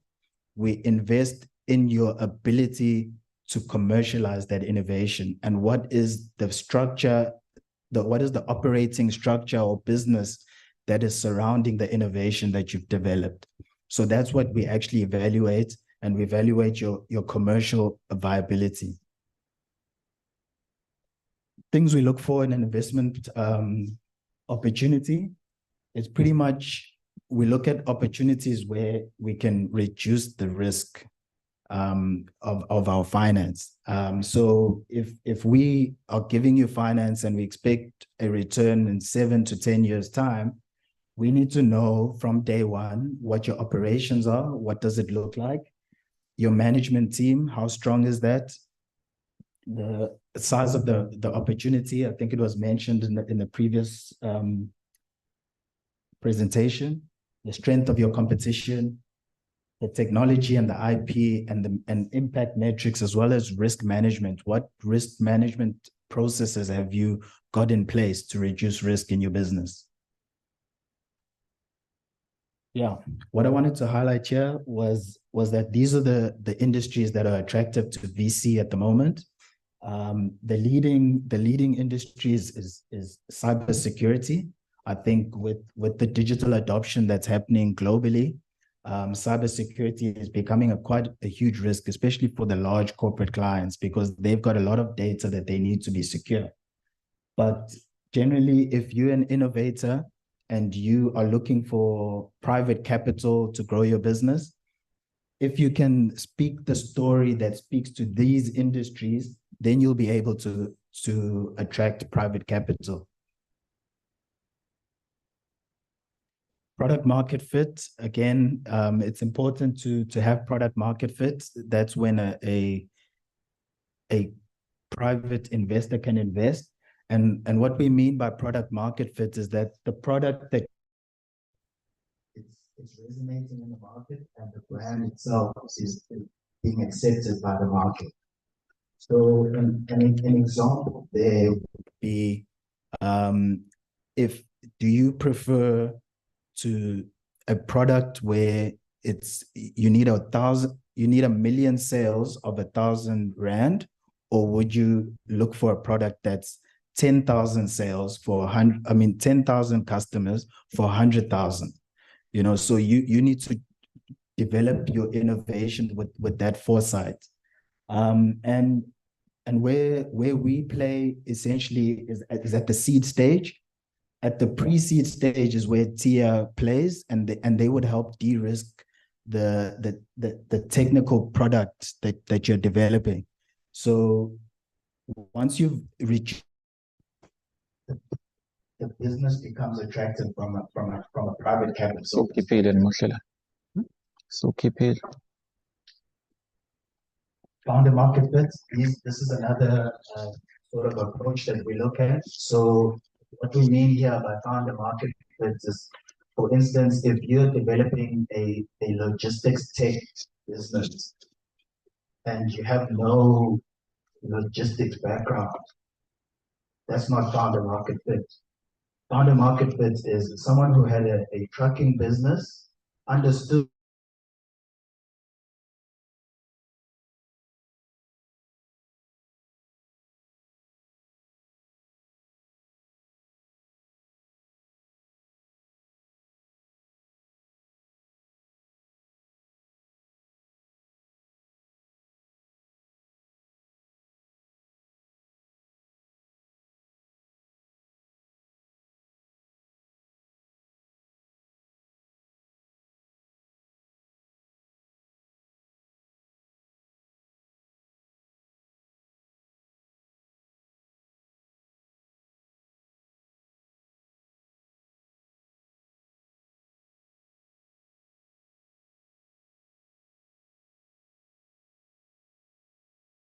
the data and keep it in a data room.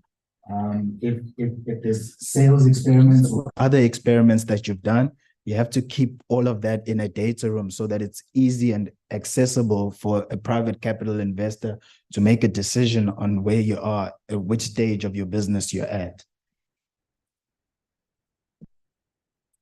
Yeah, founder. So what I wanted to show here is that you actually have to do things that don't scale.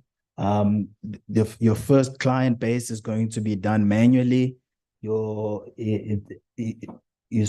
have to pick a narrow market where, if there's a sales process that you've identified, is it repeatable, and can you sort of diversify into other product suites or product lines? And then the KPIs are, it's important to understand your sales, to understand your customer acquisition costs, to understand sort of your cash burn and all of this. This is what we use to assign a valuation to your business, is your ability to generate revenue. Traction. The leading indicator is obviously sales, but what I wanted to show here was that there's also a customer lifetime value that you need to understand, is that if you've made a sale, does that sale come back? Is it a once-off, or do they repeatedly buy your products from you? You need to understand that, because that's your customer lifetime value. And then the customer acquisition cost, that's your sort of expenses to acquire customers. How much are you spending to acquire customers, and how long are they staying in your business? If you can get an understanding of that in your business, it makes it easier for us to finance growth in your business, because we can financially model it out. It allows us to build out a forecast valuation for your business about how much you actually really need. Yeah, so when we look at opportunities, we're looking at the pre-series A and the seed stage. But I wanted to show sort of what an investor would be expecting at each stage of your business. So at pre-seed, the expectation is that you've got a working MVP that speaks to your value proposition. So if you've got a value proposition that you've identified in your business proposal, the MVP must speak to that value proposition. Traction, we need user traction. The data points that we said you must keep recording and keeping into your data room, you need to record that data. If it's engagement, if it's user traffic, if it's a case study, you need to record that as well. And then on the more seed and pre-series A side, we need proper product market fits and sales traction.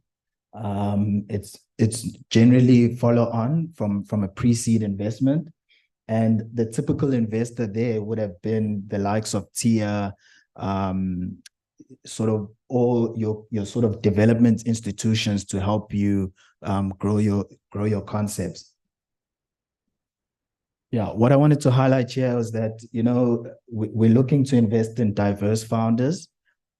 And if we're not investing in diverse founders, we're trying to bring in diversity as a culture, because it shows that it actually generates more revenue when a team is diverse. So, I'm good for time. Okay. All right. So here, what I wanted to just show was that initially I said that we operate in the capital market. So how people, how investors can see how we're performing is based on our ability to exit the businesses. So when we buy into your business at the early stage, we're also evaluated on, can we access exit opportunities for those businesses? Because that's when the return is actually realized as a fund manager. And South Africa is one of the leading exit markets in Africa. And the reason being is that we've got a pretty established stock exchange market, and that has large enough corporates that do mergers and acquisitions. So a lot of the exits are mergers and acquisitions in Africa, but globally, the majority of the exits is actually IPO. And that's an initial public offering where you would list your business on the stock exchange. It's just our financial capital markets are not as established as yet. So we're very early in the game of venture capital. What I wanted to share here, because of our mandate, we look very much strictly into ICT. And this is just data to show why we're looking at ICT. I mean, Africa, the connectivity is growing. It's about an $180 billion market. And as more and more urbanization happens, the demand for convenience grows. So tech solutions that are online are very attractive to us. Here, I wanted to show that over the next 10 years, the consumer spending market is actually growing in Africa. Your main cities being Johannesburg and Pretoria, they're gonna, with the urbanization, the change in sort of consumer spending is going to continue to rise. And yeah, in the rest of Africa, Egypt and Nigeria are obviously much larger than us because of their addressable population. Yeah, this just to show why we got into ICT. The ICT scorecard has never been met since inception. So there is a demand for Black-owned tech businesses, and we're trying to bridge that gap as well. So just to summarize, opportunity at the early stage, seed stage, expanding into Africa. We're investing in businesses where there's a business case for them to grow into the neighboring region. As mentioned also by other speakers, we've got a very young and growing urbanized workforce. And they are actually digital natives and digital means that there's going to be a lot more penetration, digital penetration. And right now there's low seed stage funding, which was highlighted by Tia, and there's an improving sort of economic reform happening in Africa. And you start seeing that there's improving capital markets as well. There's the emergence of the Cape Town Stock Exchange. These are all secondary markets that can exit businesses, because I think some of the requirements to be on the JSE have caused a lot of companies actually to start delisting. Okay, can you make incubate feed? Thank you. To be incubate feed.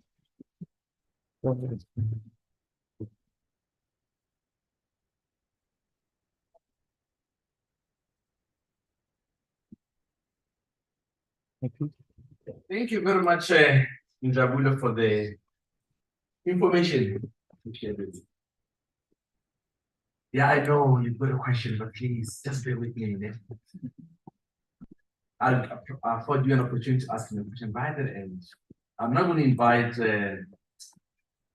Naima Ibrahim Khan to come and take us through the journey and experience of an inventor path towards commercialization. Over to you, Doc.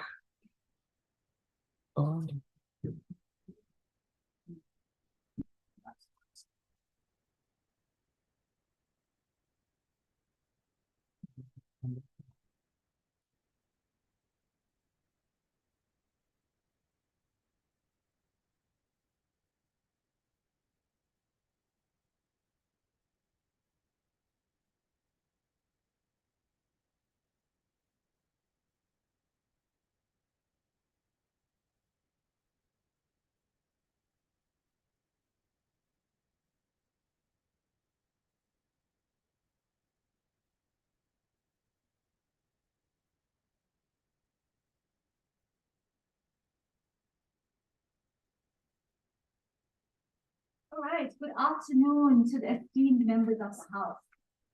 I know it's been a long haul. I know you guys are quite tired, but well done on stage. It's pretty exciting stuff. So I'm going to take you a little bit away now, okay, away from what we've been speaking about this morning. I am going to speak to you about Bona. Bona is basic ocular ingane assessment. This has been something that I've been working on. This has been my passion for quite a while. And I've had many friends along the way who assisted me very greatly. So who am I? My name is Naima Ibrahim Khan. I'm the academic leader of the discipline of optometry based here on the Westville campus. And Bona was actually the result of my PhD. And I'm now working further as a postdoc also on Bona. I think I'd always be working on Bona, to be honest. Just one of the things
And I've spoken about the familiar targets.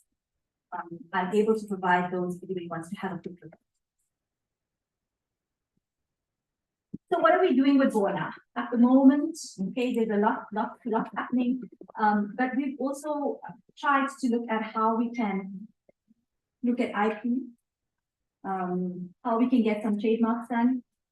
And we're also looking at fiddling with the logo. This is our current logo that we have. We're wanting to work on this to change it a little bit.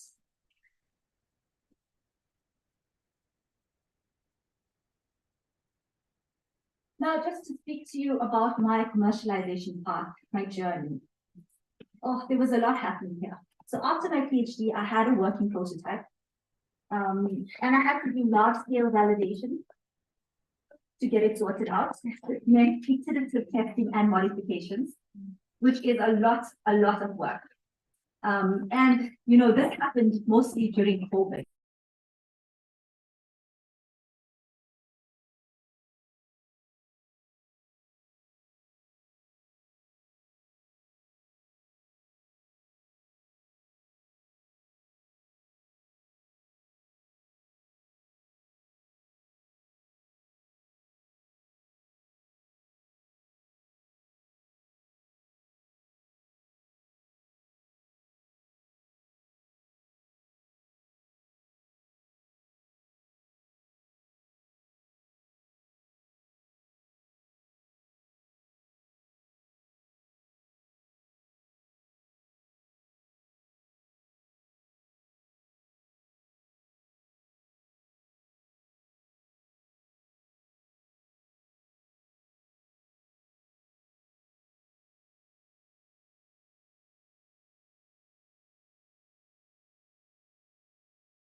Hansraj has been at the university for a while. She was also my undergraduate lecturer.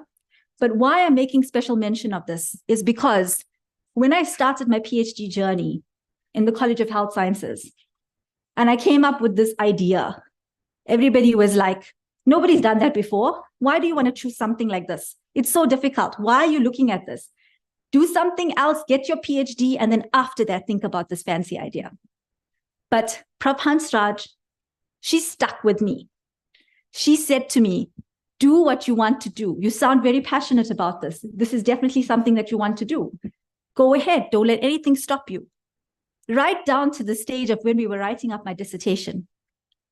The College of Health Sciences, nobody could provide an answer for me as to how to format this dissertation, right? Because normally when you write a dissertation, you guys know the normal format is what? Like you have an introduction, you have a literature review, you have your methodology, you have your results, discussion, conclusion.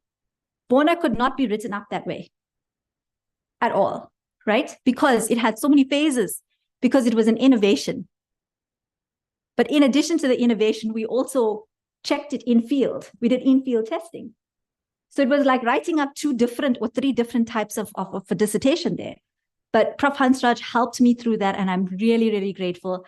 To this day, I still seek her advice for everything. And I really wish that all of the academics that are here ensure that they give that kind of support to all of their postgrad students.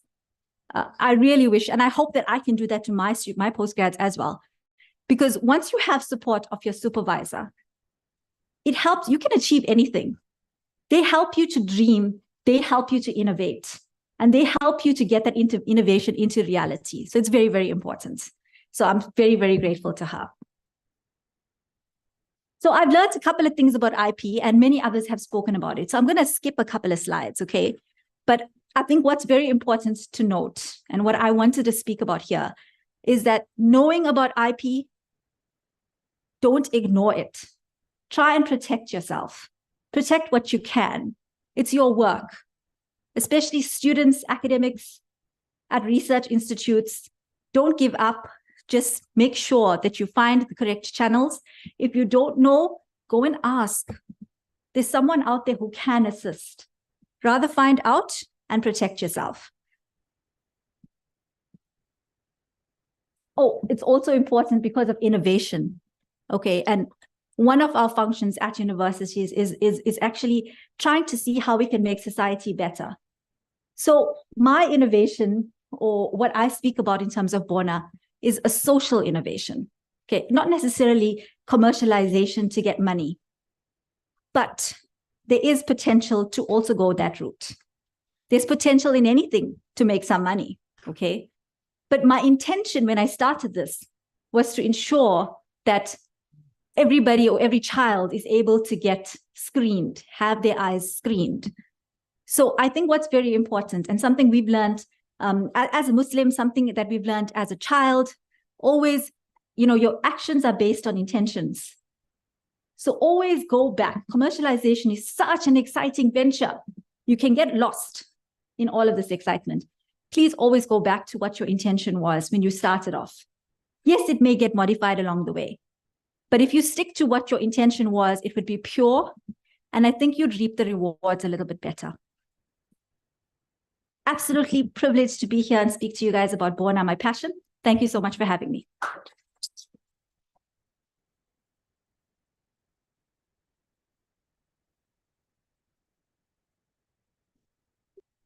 Thank you so much, Dr. Khan. I'm not sure whether you were really done or I intimidated you. Thank you so much. Wow. Our last presentation for the day is going to come from Professor Raymond. Professor Raymond, I don't want to butcher the last name. Over to you, Prof. Thank you very much, and thank you for the invite to speak today. It's a great experience to be in this room full of experts in commercialization. That being said, I am no expert in commercialization, not by any stretch of the imagination. I am a scientist, and thank you. I'm a scientist that's interested in commercialization, and I have been for quite some time now.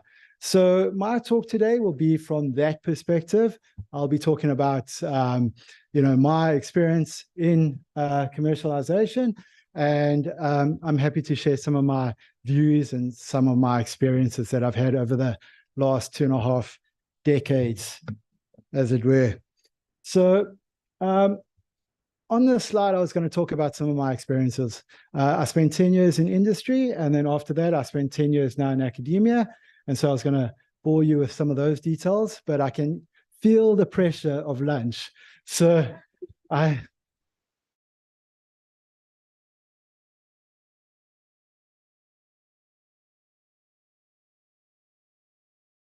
of commercialization for a scientist. Why, as a scientist, would we commercialize our work? Why would we do that? Well, I think that one of the drivers that's typically put forward is this financial gain, this financial reward that is offered. And I think that's a valid driver. I think that I know a few scientists that would say that's the reason why I am trying to commercialize my work. But equally, I'd say that I know probably more scientists that would say that that's not their primary driver for commercializing their work.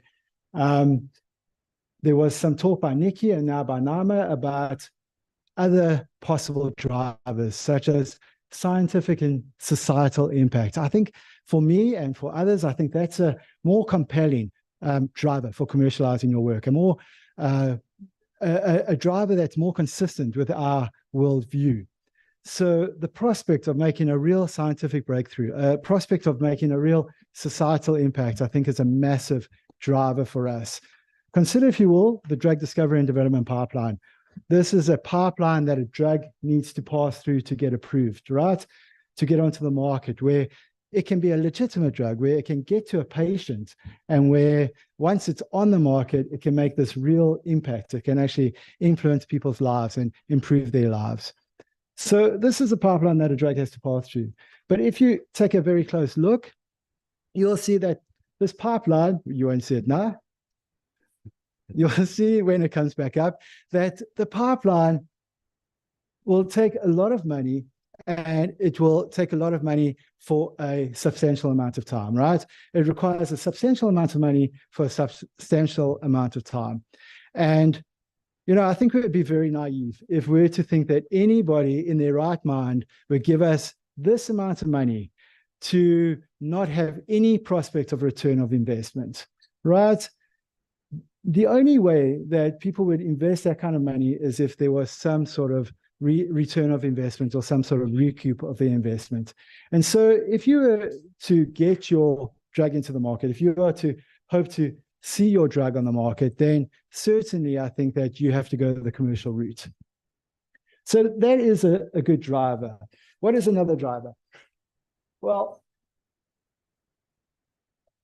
I think another driver certainly is what's happening now? I think another driver is the benefit that can occur to your research group or to your university. There is this very famous example of Emory University in the States. In 1990, 3 scientists at Emory designed this compound. They sent it in for clinical trials. It went through clinical trials. It was then sold to a pharmaceutical company, and in 2003, it entered into the market. 20 years later, now in 2023, this drug has been administered to, at some point in time, over 90% of HIV patients taking drugs. Or taking HIV drugs, I should say. So this is a drug that's really had societal impact. This has had scientific impact, and it's had societal impact. This has made a massive difference to millions and millions of people. And has really changed the course of HIV, which was a death sentence to now something that is certainly manageable. Put that aside, in 2005, Emory University received $525 million in royalties. That is a staggering amount of money, right? It's an incredible amount of money. It's probably a famous case because of the amount of money, right? For the most part, the return of investment for a university through a pharmaceutical company returning or providing royalties is not that high. It's much less than that. But nonetheless, it's still a substantial amount of money. It's still enough money that you as a researcher or a scientist can spend the rest of your scientific career comfortably, not having to look for funding every single year. And I can guarantee you as a researcher myself that that is a massive driver for trying to commercialize your work. There's, of course, the possibility of contributing to economic growth in the country and creating jobs, and who wouldn't want to contribute to that noble cause? So that being said, what are the roles and responsibilities of a scientist? Well, I think the first role for a scientist is to drive the innovation. I think it's to have those ideas. We certainly have a lot of ideas. You know, you talk to people, you go to conferences, we have significant amount of ideas. One of the probably the best measures of our ideas are our journal articles that we produce. By their very definition, that's the definition of creativity of novel ideas.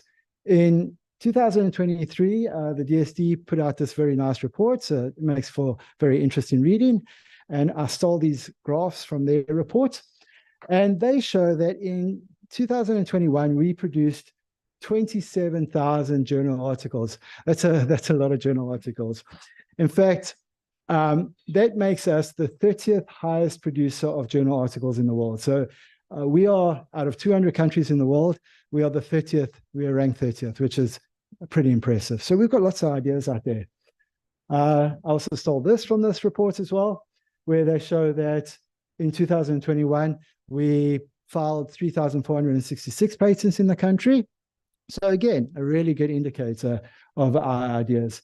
Perhaps we need to also take responsibility for executing those ideas as well. So we have lots of journal articles, we have some, domestic patents, but international patents, we don't have that many of. In terms of international patents, we have 51 patents in 2021, of which only 8 were in biotech and 6 in nanotech.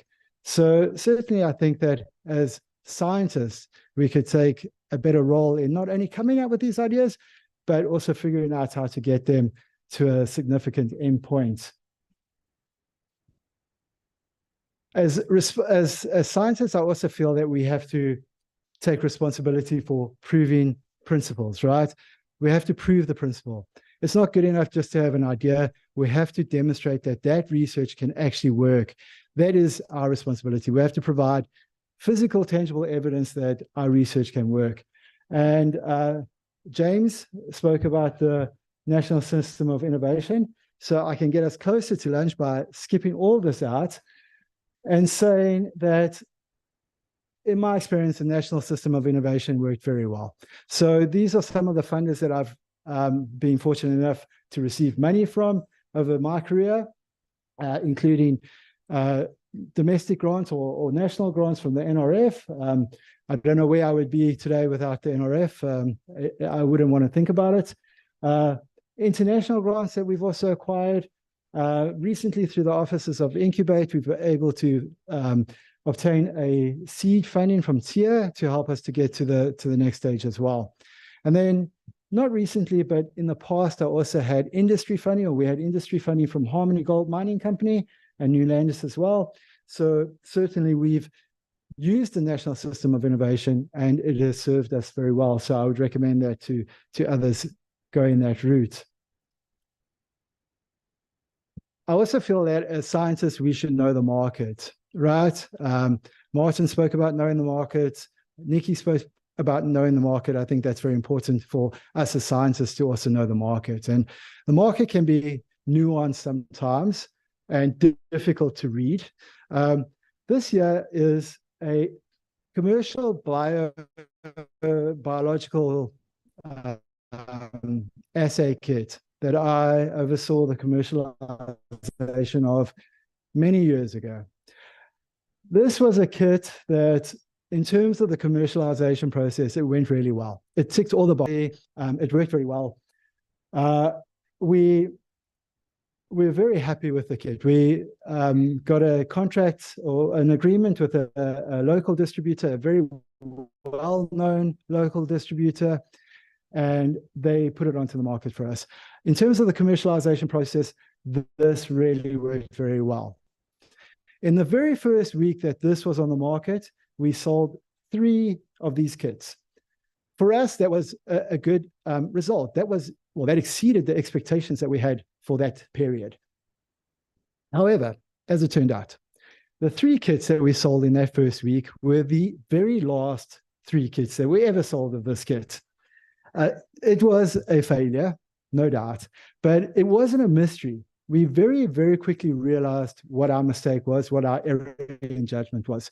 When we launched this kit, we simultaneously also launched a service offering where we would also do this kit or this assay for clients as well. So in our mind, we had a very solid strategy of a dual stream income where we'd have products on one side and a service offering on the other side. However, what we didn't anticipate was the market's appetite only for the service. They were willing to pay extra for us to do the work rather than for them to buy the kit and do the work. So essentially, we created our own market, or we created our own competition inadvertently. The service did really well. We made a lot of money out of the service, but the kit was a terrible failure and never gained any traction after that. So that was a good lesson for us to learn. I also think that as a scientist, you have to deliver on promises. I think that is probably, if I was to end my presentation, I should end it there, because we should deliver on our promises. We should respect the funders that give us money. We should respect the funding that we get as if it's our own money. And we should ensure that if we promise that we're going to do something, that we do that.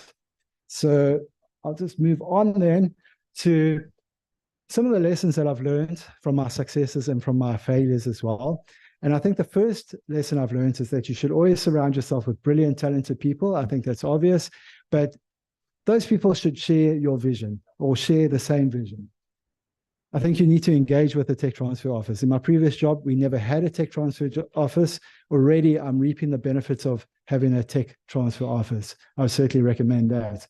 And finally, I think you need to invest with or engage with investors that have knowledge of the industry. It's one thing to receive money from an investor.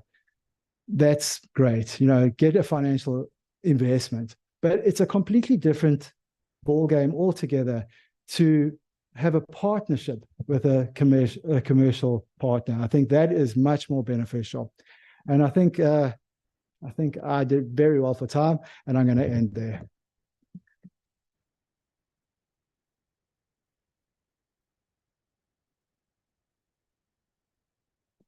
Thank you very much, Professor Raymond. I love it. You ended on time.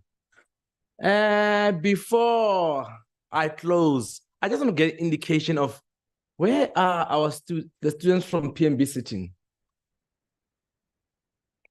Can I ask for a favor? I want to ask you to make your way out. I'm told that your bus will be coming at exactly 3 o'clock. So I don't want you to leave this place without eating. So please bear with them. I would like them to. No, sorry. You guys can actually relax. I've just spoken to your driver. He said that you can take your time. Thank you. Sorry. Okay, there you go.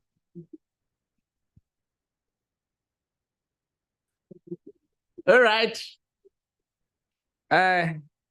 My good people, thank you very much. It's been wonderful having you here. I'm not going to say much other than saying to you that for us hosting this event, it was more than just a workshop or just joining the rest of the world in terms of global entrepreneurship festivities. But for us, it's about setting a tone for the following year. It's about laying a foundation for the year 2024.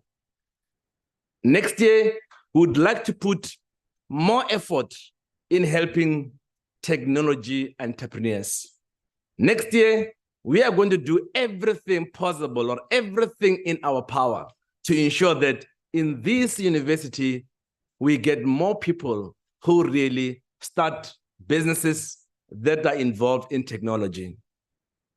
We are going to do everything in our power to help researchers as well as professors in terms of getting those innovations into the market. So that's going to be our focus, and you can quote me on this. That being said, I'm going to ask all of you to do us a favor, send an email.